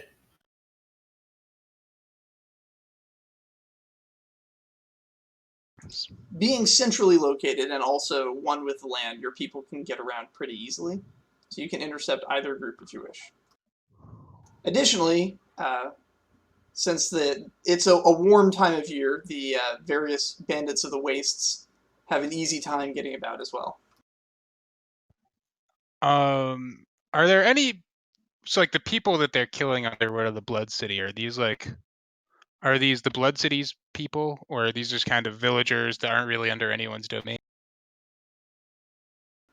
You're guessing villagers that aren't under anyone's specific domain, but they're probably close enough that when it's time to pay taxes, the taxes are going to the Blood City. Then again, they might not pay taxes at all. No one's actually sent anyone out to collect taxes from the surrounding villages, so yeah. I don't know. The Undead Force sounds like something that's like maybe manageable, considering they don't sound like they have a leader, or at least not the Lich.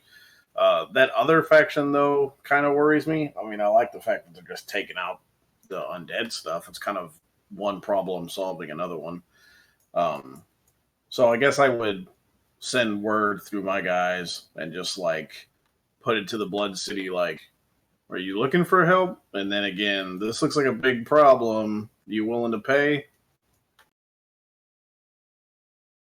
As your runners send messages, both armies are getting closer to the Blood City. It seems that, without intervention, the undead will make it to the Blood City before their pursuers reach them. But if they were distracted in some way, the pursuers would catch up with them. Okay, well, whenever I have some ideas. So I currently have the Lich, who's currently not being as corruptive as is shown from the last few times he has attempted to escape the city. So while the undead are coming, we pan to the necromancer laid on a table with like runic chains bound upon its arms and legs, like just bound onto the table. There's several people walking around with like knives and stuff, looking for books one looks like. Normally we knock out people for this procedure, but since you've been extra helpful for us, we'll keep you awake for this as I start beginning to carve sigils and runes all over his body that are meant for domination and branding. Basically, my people are basically branding him so that like he becomes a loyal servant to the cause, because it seems like he has caused so much property damage every time he's tried to escape that like he's basically he's life bound to the city now. Okay. So you need 8 successes. This is probably a industry plus scholarship. Yeah, this is industry plus scholarship. And yeah, I definitely need to spend knowledge on this.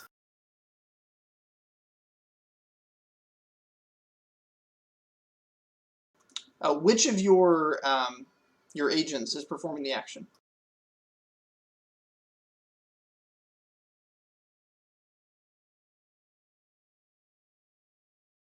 I'm going to be spending another tax on my king, because he's personally going to see this, because he offered hospitality to this necromancer, and this necromancer has been time and time again been showing grateful, and he wants to personally show what he does to ungrateful guests. So I do the 5 pips before I spend the tax, right? Yes.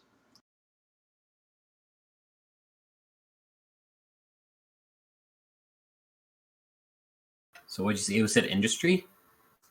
Yes. You're doing yeah. So 12 dice plus 5 pips. And you need 8 successes to bind the necromancer.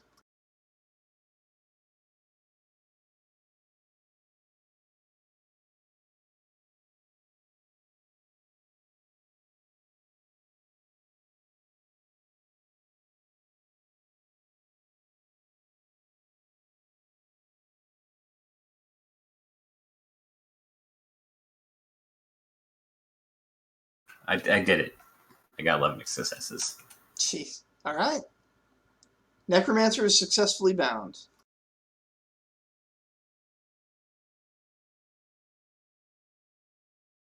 He's waiting for your orders. So, is anyone else going to do anything to stop the army that's going after the necromancer? Well, I guess we have no idea that the Lich is in Runeterra, do we? Or at least I. No idea.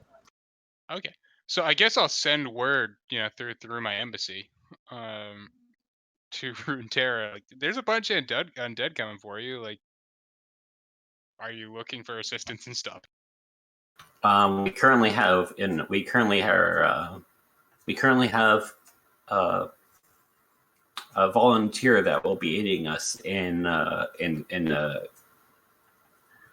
making sure this undead isn't a problem anymore. I'm assuming my people have arrived at some point and been like, okay, so that's the undead. What about the other guys? Your people do know about the Lich because you helped in capturing him. I know nothing about these other people. I'm sure they will inform him of the much scarier group behind the undead.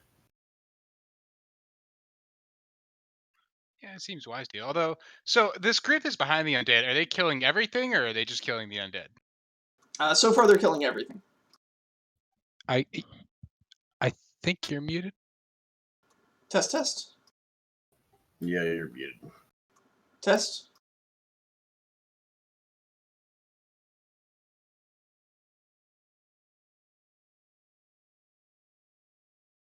Test. Yep. Yeah. Huh. Okay. So when this window loses focus, it gets muted somehow. Weird. Yeah, I think it's because I'm running 2 copies of Discord. One for this and another one to have so that I can have session show the die rolls on the recording. Okay. Right. So what was the question? Oh yeah, they're So killing everything. Yeah. Yeah, including animals. They're killing all mammal creatures. And I gotta send something to deal with them, I guess. This doesn't seem wise, but yeah, I'm gonna send.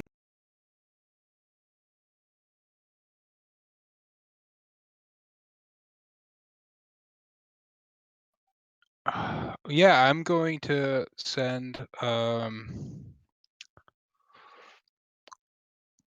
both my unifier and loyalist druid with a group of kind of combat ready druids. And what we were going to attempt to make it a diplomatic endeavor, but Okay. if that shouldn't work, then so be it.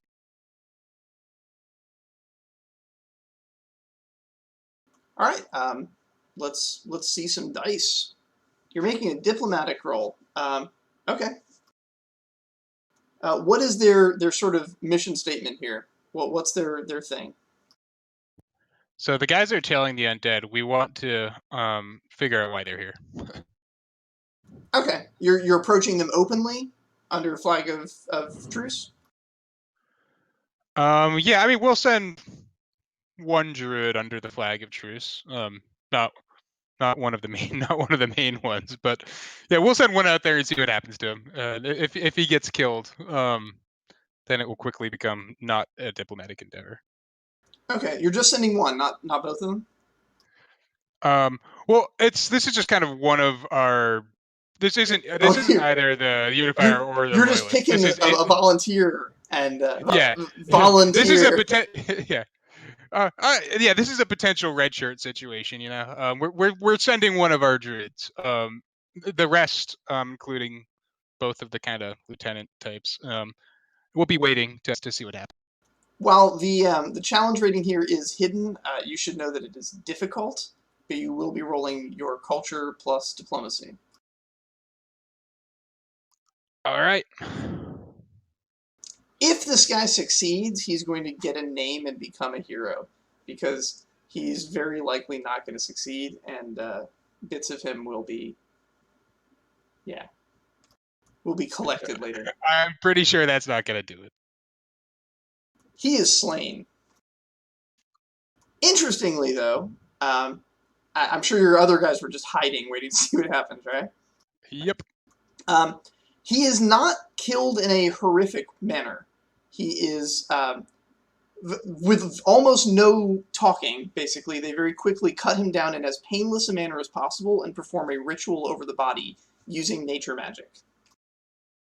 Vines from the earth grow up and tether him and hold his body down, continue to hold him in place long after he's been killed and the blood drained. They move on rapidly. They're still in hot pursuit of their undead prey. They are fast. They're humanoid, but thin, much thinner than humans. Long pointed ears. They're incredibly fast and agile. All right. I would like to use both of my druids to use nature magic to essentially as they could try to pursue through a forest, essentially use the forest itself against them and pull them back and essentially trap. Oh, okay, trap the army using magic. Is that right? Okay. They find themselves evenly matched. These guys are wielding nature just as adeptly as they are. And so while it does create a contest that slows them, it does not entirely trap them. You're not certain the nature of the full ritual they performed on the guy yet, but yeah. But you're noticing in Pursuit that they're performing the same ritual on basically every mammal that they encounter. Every deer, every squirrel, every person, every hapless peasant that gets in their way, this exact same ritual is being performed on them.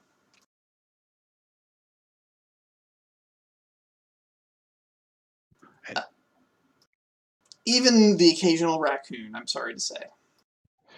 Do they notice that nature magic is being used? Does this give them any cause for alarm or pause? At least visibly that we can see. There seems to be some chatter among them. It's not a language that you understand, but they definitely seem to increase their chatter, and yeah. There might be another opportunity to try diplomacy with a big show of nature-y force. Yeah, so I would like to send my Unifier Druid, and he's going to basically, as he approaches them, he's going to cast, restorative nature magic, just to basically show that he's a druid, and to hopefully kind of shield himself in the event that they immediately attempted. All right, this will be culture plus scholarship. Wield the force. All right, they come to a stop and are willing to discuss. They seem to know some rituals that give them the ability to speak in your language. All right, excellent. Yeah, so I'll just say, why are you killing everything that you encounter? So that the Lich cannot raise it again. Anything that lives can be killed in an unholy manner and made to serve the Lich. By killing them with the right rituals, we can preserve their spirit and save them from the horrors of undead. Would it not be better to kill the Lich? We are attempting this. So do you know where the Lich is? They are basically point to the trail left by the trampled undead. So, all right. Provided that your goal is to kill the Lich, then we will assist you in your under one condition. We do not kill everything we see between here and there. We kill the Lich so that we do not have to kill everything. They seem a little confused by this. They seem to think, what does it matter if the spirit is preserved? But they sort of shrug and are like, more magic on our side. It should balance out the fact that the Lich will inevitably have us flanked from behind by dead minions. All right. And all right, so you have joined the pursuit of the undead army that now may or may not serve Tice. Ed, did you want to contribute anything into this disaster? No, not really. I mean, if there's raccoons dying, we're gonna try and extract our traders, obviously. Okay. The raccoons are leaving the sinking ship. I mean, Tysa City. Loma Firma, there's some noise going on outside. Some of those other people that you occasionally meet with are being rather rowdy and loud. I don't know if you want to involve yourself.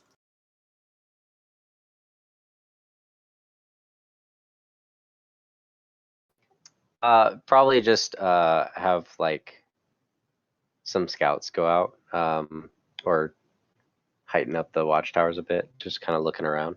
But other than that, we'll stay pretty hobbled. Just to see if anything's venturing in this direction.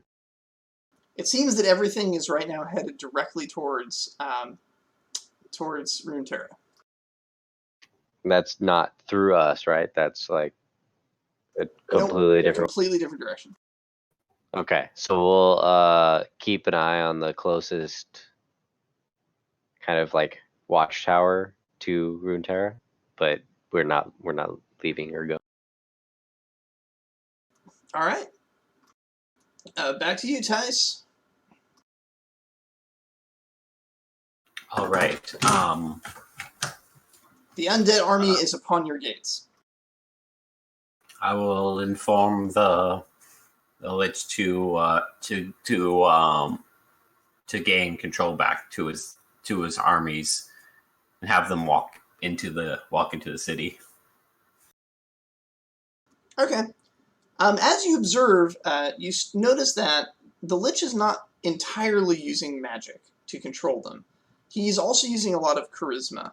A lot of them call him Captain, and there seems to be a lot of free will undead amongst them that are just loyal to him, not specifically being commanded magically by him.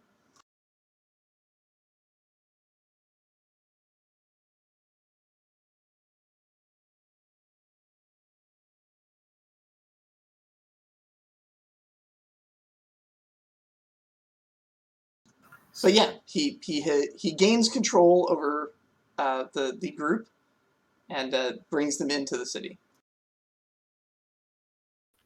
I'm assuming that my people that I sent have gotten to him, and I would like them to relay that now it's more forces coming than it was before. And what's your decision on wanting help from me?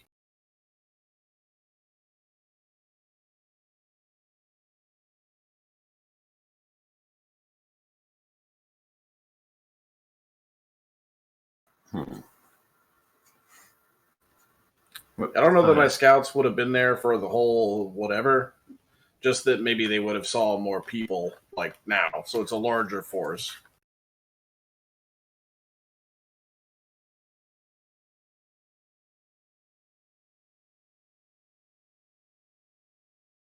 Well, we'll figure out what this is. We can't wait. We do not have to make this a bloody bath. Of course, my city is always known for its splendor and its hospitality. If they, I will hold out a hand, and if they do not accept the hand, I will pull the dagger out from my back.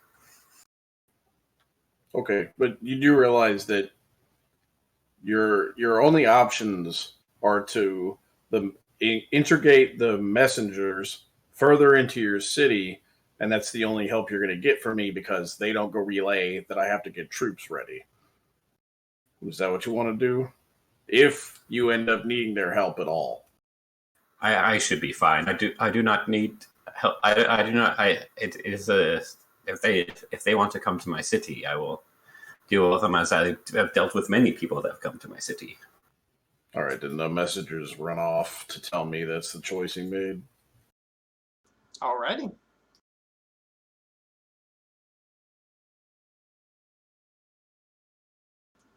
Tice, an army has arrived at the front of your city. They're staying in tight formations and taking a lot of cover. They seem to expect ranged attacks coming from your walls. They're also spreading out to surround the city. Doesn't look like their numbers are big enough to completely surround it, so you might not be in for a full siege, but they do look like they could do a lot of damage if they got inside. They are supported by, you recognize, some Korinth and Danuan druids. Not in huge numbers, but enough to wield their magics. You may be familiar with the fact that Korinth and Danuan druids are well renowned in these parts for having fire rods at their side that can blow shit up.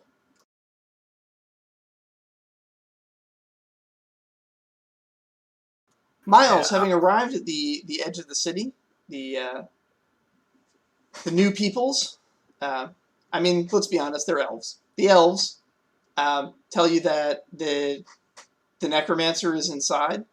At this range, they can sense his presence. And you kind of can too. There's definitely some decay magic going on, more than the usual amount in this city. Yeah, I'll say, yes, we've encountered the necromancer and defeated him once before. I can sense him as well. We have an embassy here and a relationship with this city. I think it would be best for me to speak with their leader and see if we can reach a diplomatic resolution to getting this necromancer in our hands. There's chatter amongst them that you can't understand, and then they agree to let you go forward and attempt diplomacy.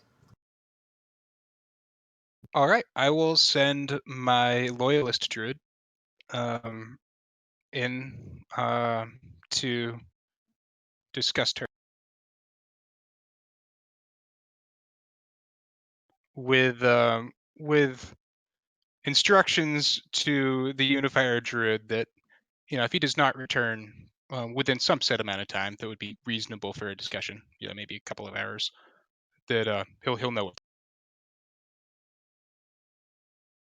Tice, do you accept the emissary? Yes, I will. I will. Just outside my gates, I will bring out some chairs and and the non-blood wine for the occasion, and some food, and just plop it in front of my gates as sort of just this show of just yeah, I'm I'll have a few. I'll have a few archers on top, but they'll just be having a few drinks, just it's a nonchalant sort of event. And usually, as I walk out of my garbs, and I'll just give the druid a hug and just oh, it's good to see you again. To the city. What can the city of Runeterra do for you and your new allies? Yeah, I'll say, this is Matthias, right? Yes. Okay, so I'll say, greetings, Matthias. I apologize in advance that we did not, that Torum himself is not here. When we set forth, we did not realize that this is where this journey would take us. If we had, he would certainly be, speaking with you, Lord to Lord. However, we've come into some information over the course of this journey that is somewhat troubling, but I'm confident that given the relationship we've established in the Star Moots, that I'm hopeful and optimistic that our interests are aligned here and that we can reach a reasonable understanding. And what would that be? Yeah, I understand now that that the Lich, which previously invaded our shores and then escaped, we know now that he resides within your city. Oh, very much so. We acquired him on his tirade across the lands. And do we know that his city's on top of a dead god, or is that private knowledge that only he would? I don't think it's come up in conversation, but that's Okay. That's up to Tice. I would the rumor, there's rumors that the city cries blood, and there's I guess there would be a slight holy I don't know what energy a god would have, a dying god would have, because it would be a druid would sort of see it a little bit, I guess. It's a magic unfamiliar to you. You see graffiti also inside his city that talks about vampires, so there might be more there than just undead.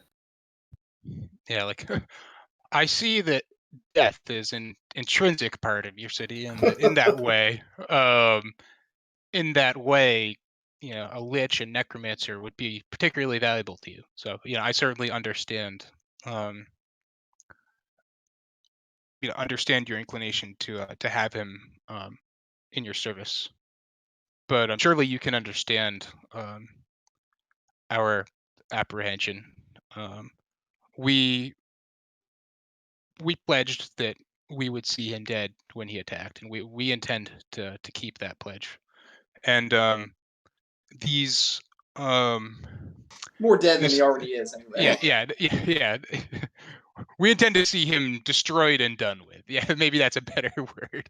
And also these new allies that we found. We've reached a very tentative,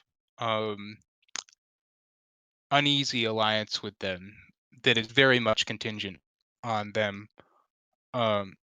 seeing that lich done away with. And for what it's worth, I believe it'd be in both of our best interests that they get what they want as well. Oh, you trust me. He would rather be dead right now. As I sort of like clap my hands as the lich like bound, like his wrists are bound. He has like scars all over his body. Comes standing beside the king, and then he sort of like goes down on his knees as like my king props his legs on his back, just like, see, he's currently more of a stool than he is of a problem. So, just to be 100% clear, you brought the lich outside of your city. Is that correct?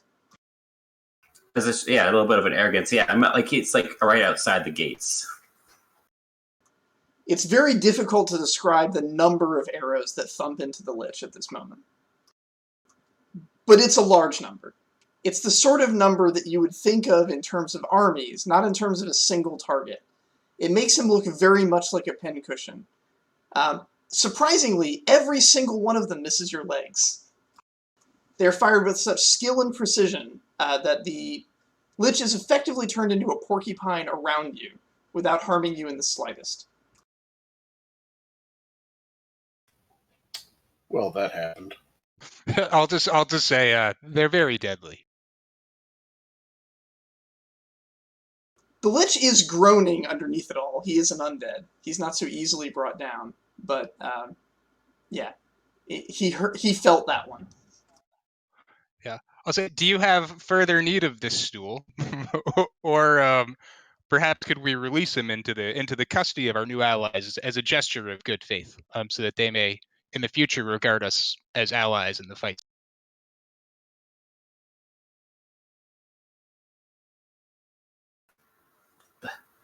They just ruined my property. I'll shoo the necromancer back at the city. It's like, you just spoiled my goods. He's walking kind of funny. It might be all the arrows. It might also be some strange green substance that seems to be dripping from the tips of the arrows. You're not sure exactly what the color of necromancer blood is, but this green kind of glows a bit. Yeah, I'm not sure I intend to let the necromancer go back inside the gates.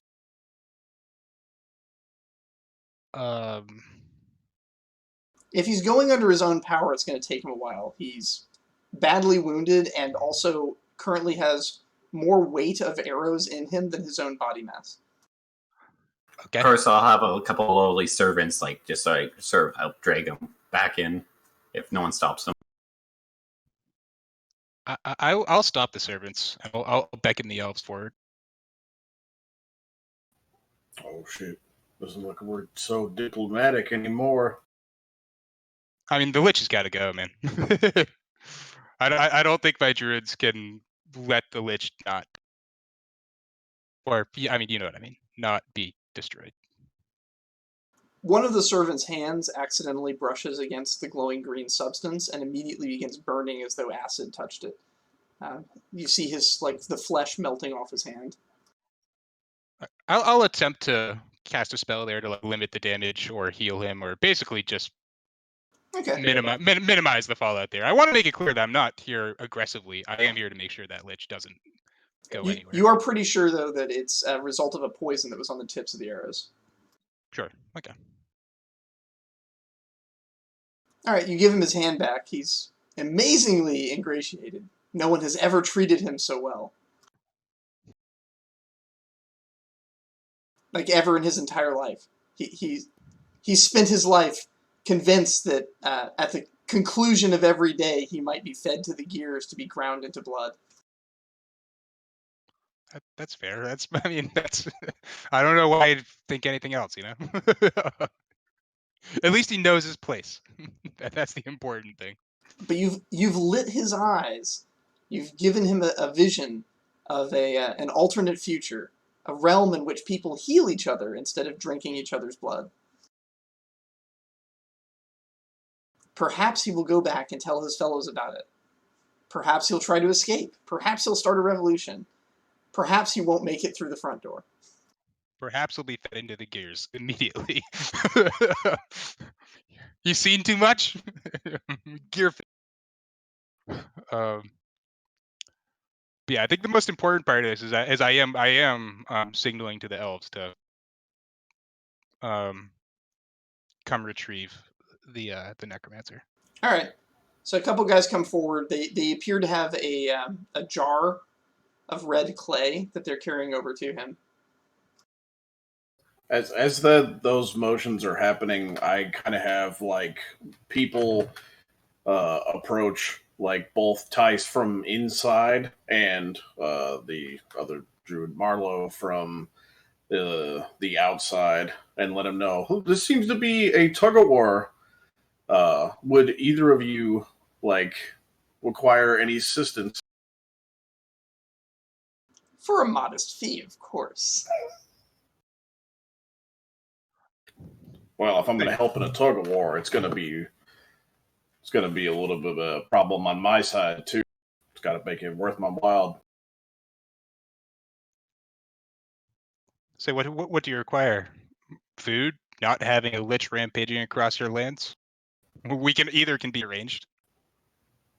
I mean, we've had dealings with just before, so I mean, hey man, I can play all sides. But yeah, no, I mean, hey, whatever you think you have to offer, treasure, wealth, I mean, I'm down for whatever. Hyena snacks. Yeah.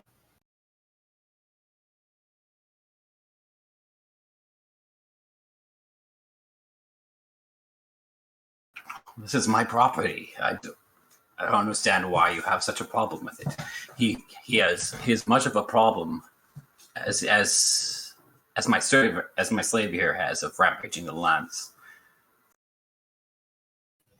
So we can settle this in one of two ways. You guys can throw down some diplomacy rolls and see if you can actually convince the other, although that seems unlikely. It seems like you're going to stalemate on that unless somebody rolls ridiculously poorly. Or this can just straight up come to blows, and you guys can fight it out with a military roll.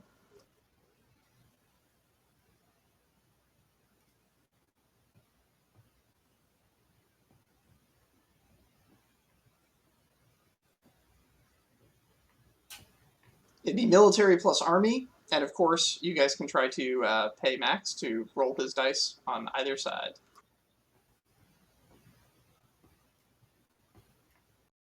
Would I have access to like my full army? I mean, technically, I only have like a spy network and some envoys there. With I guess I could get the army involved. Technically, Lone Firma has their envoys there as well. They're inside the city. Technically, the thefts are pretty much ubiquitously everywhere. Though there has been a recent attempt to evacuate them out of the path of the elves. Yeah, and the elves don't have their favor right now. Yeah. I assume the elves are on my side in this. They are. All right.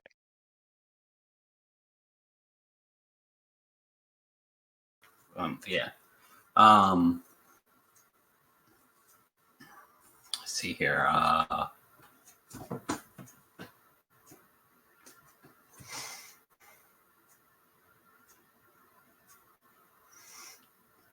Is there any spots on the necromancer that aren't covered in arrows? Not really. You're pretty sure his eyes are gone. He's blind. Yeah, there's maybe some like scraps of skull that are you can peek at between arrows. Every piece of soft flesh has arrow in it. He looks very much like Nergigante after he's evolved to his full pre-attack form.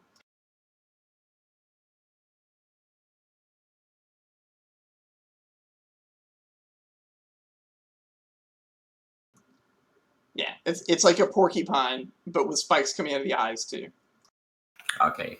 So thinking of grabbing him by one of the chains and using a fallback spell, and then we're gonna get into a bit of an army sort of thing. As he's doing that, I would just like to give him one last warning, and I'll say the necromancer is going down. The question is if your city is going.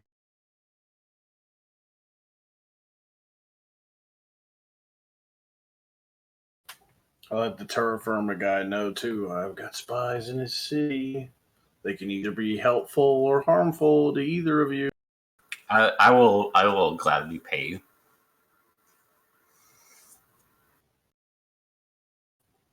What are you gonna offer, terraformer? You just like the good guys, or you willing to throw down?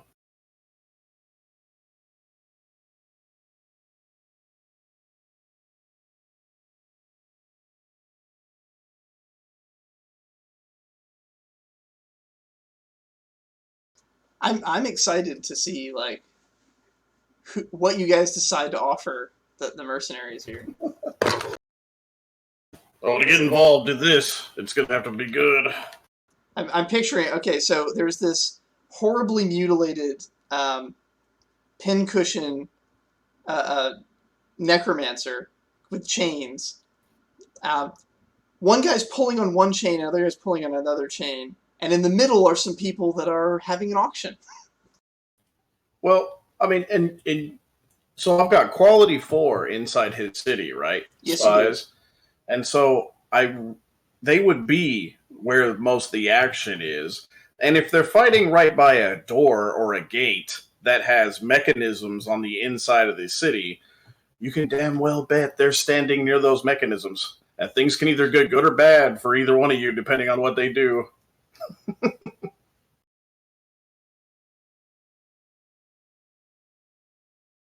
mean, he's already said he's going to pay me. You going to try to stop him from paying me? What is he offering to pay you, though? I don't know. I mean, I'm assuming I'm just going to have his balls in a vice, even if he doesn't give me a particular thing right now. He's going to owe me, and that can be just as good. I was like, I can pay you, and I can pay you in things other than blood and death magic. I mean, I can pay you in eggs. Whose side are you even on?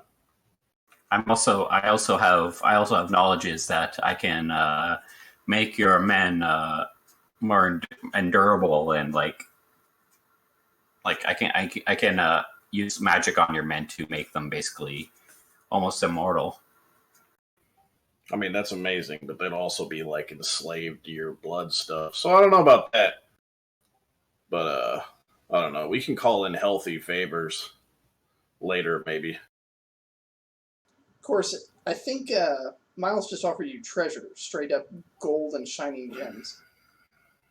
That is pretty nice. I do have the most amount of spies in the Blood City, though. But then those elves, they do look pretty formidable. All right, the stalemate's going to end pretty soon with some die rolls. So let's see what you got. Miles, I believe you're just brute forcing this. Yes. All right. That's military plus army.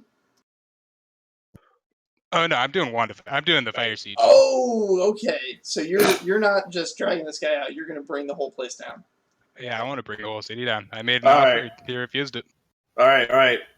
I have people in the city. It's nice for the cities to at least still exist. So, goddamn. So I've seen that fire rod before, and I see him going for that, and I just tell Tice, look, Tice's undead guy's like, look, it's going to be over for you real soon, bro. Like, I don't think that even with my full militia, I can stop like that fire wand and the elves, and I still don't know what the raccoons are doing, dude. So I think even with us together, it's going to be like a losing roll, and I'm going to close the gate with them still outside of it. So he pretty much has to give it the lich. There's really nothing he can do about it. No, there is. It's just hilarious. Do I just roll like the D4 or what? Yeah. Your agent is who's there. He's a quality 4, so just roll his 4 dice. You're rolling against his ramparts. Oh, well. I might lose, but it also might stall him, so who knows. Yay. Wow, your ramparts are actually 0? Is that true? Yeah. Wait, so you're only rolling 1? No, he's not even rolling that. You succeed. You close the gates on him. Just kicks the mechanism and it like slams the gate and then runs away. Yeah, it wasn't even difficult for your guys. But, of course, he has magic, so he does have a way out. Oh, well, do it with the door closed.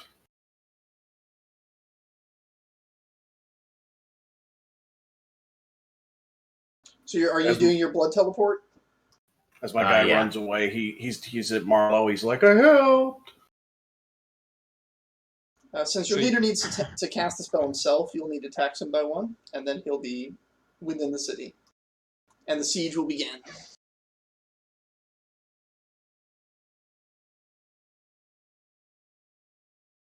Okay, I text him. My embassy in his city is just slowly lowering underground and disappearing. Oh, God! It's like that Homer Simpson into the hedges. It's like,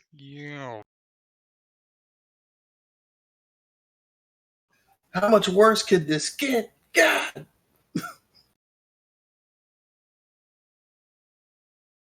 The fundamental purpose of the Star Moot has failed, and war has come upon the land. Who will win in this great conflict? Indeed. Trying to make me give up property. I mean, he was never really your property. You stole him from the result of a fight that we all. In fact, I don't think you were actually part of the fight. So, if anything, you technically stole our winnings from a fight that we executed. I mean, the thefts might view it as trading. Yeah, we were only marginally part of the fight. We weren't aware that we were part of the fight, and we took most of the stuff that was at the fight before anyone even realized the fight was over. You ended the fight by trading in the fight. There was not a fight. It was just trade. Alrighty, and this is, I think, a good stopping point for tonight. We'll pick up next week with the Siege of Runeterra. I mean, I really wanted to make it not such a one-sided fight, but like, it's just you have so many things stacked up on one side. It's like, is it even worth it to throw in your lot? The interesting thing, like, as much as this is like a terrifying city, the actual defenses of the city are minimal. He's got no ramparts, no watchtowers, no army, no siegecraft, and no militia. It's basically just a bunch of scholars. They're really evil scholars that are nasty and backstabbing, but they're basically just a pile of bookworms. And any reasonable amount of military force is probably going to overwhelm the city. That said, bookworms might have the most tricks up their sleeve. So, think of your strategies, think of your narrations, and we will conclude this next week. Dun dun dun! Okay, I'd like to start first. Give one to Max for basically like he's like, well, this is too much for me, and you flipped up the gate, just like. I like to give one to Kite for basically saying, "Oh, we're having any kind of other thoughts. Let's just indoctrinate them."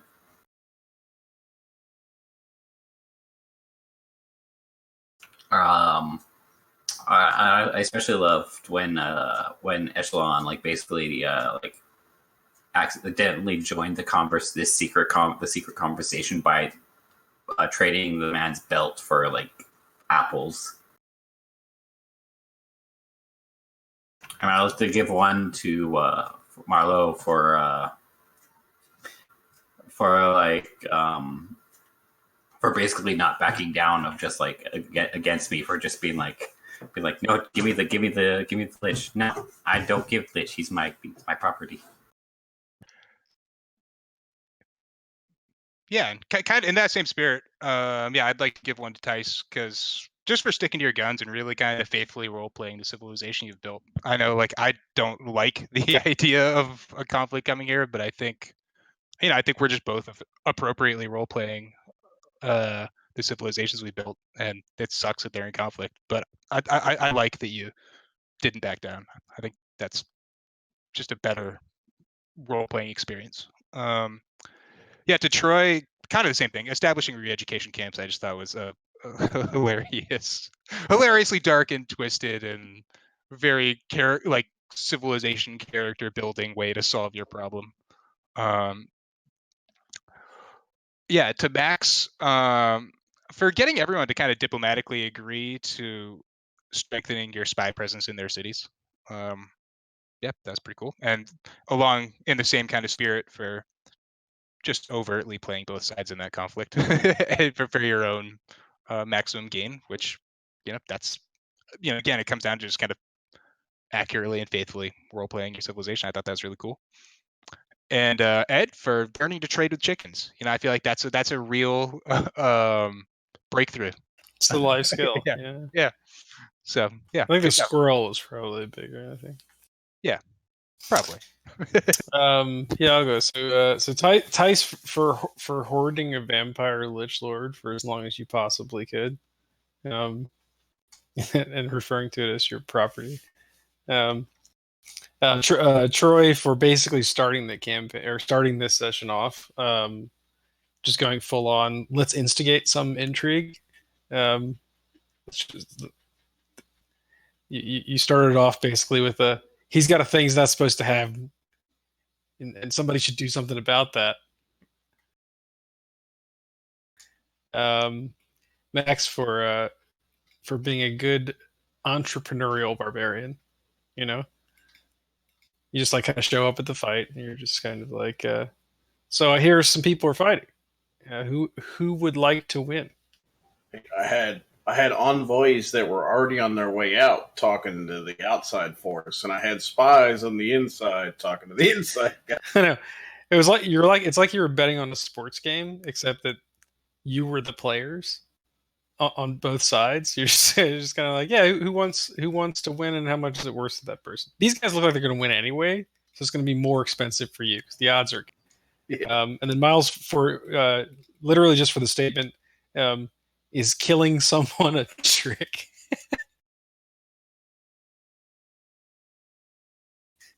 I totally want you to play like a taming ranger now. My bear knows 2 tricks: killing people and beheading people. Yeah, it's like his 2 tricks are kill and don't kill. Yeah, that's right. Yeah, I'll go. To Ed for once finding out that like as soon as the elves had also killed like a couple of the raccoon tribe, he still just kept in that mindset of like, well, then we need to get out of there, like, and not like seeking revenge or anything. Just like, oh no, trading going on because there's death. Let's move on. Death is bad for. Yeah. To Tice, because I know when I get an NPC or an item or whatever, I don't like losing it, and I probably would fight just as much, if not more. Except for I would have kept a mental inventory of like the opposing force and the items that the people had, and would have realized yeah, maybe that guy that says he'll bring his militia, I'll have him bring that militia in. That's probably the only thing I would have done different. But yeah, no, it was pretty good. Marlowe for identifying the evil and then rooting it out when he saw it. It's like, oh, there it is. Okay, yeah, let's get it. And the underground city.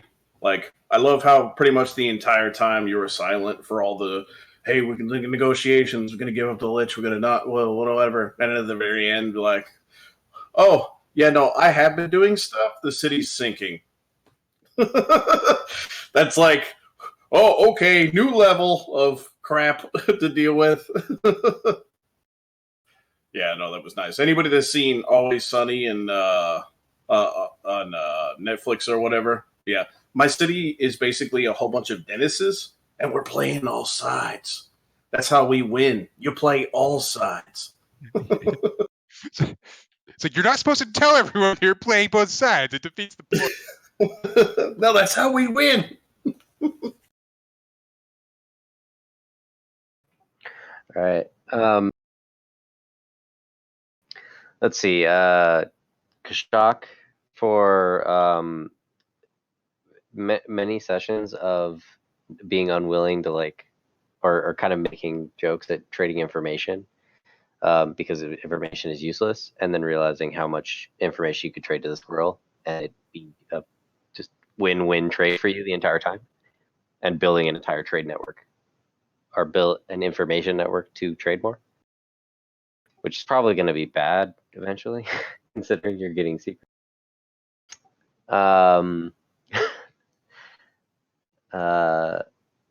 Danuin for just basically testing out the force of the elves with a person. Like, how strong can they be? Oh, that guy's dead. Okay, now I know how to handle the situation, maybe. And then throwing more men at it, which was the right thing to do, but nice. Rude Tarot piling on a little bit before.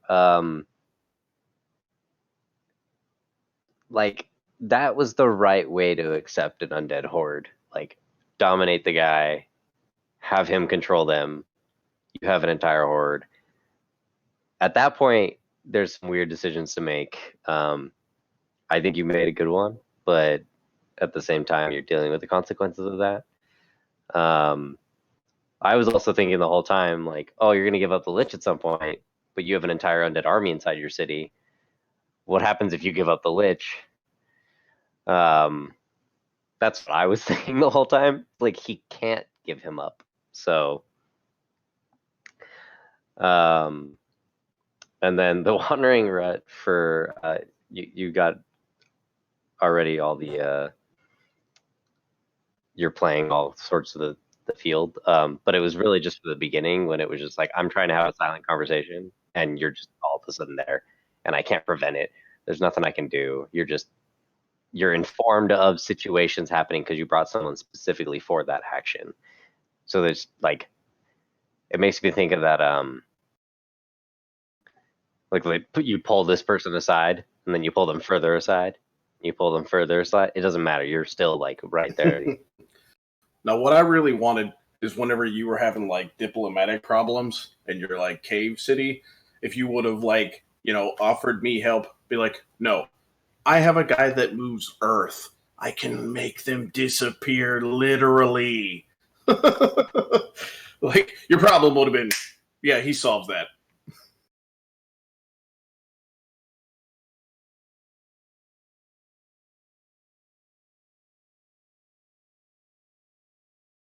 All right, was that everybody?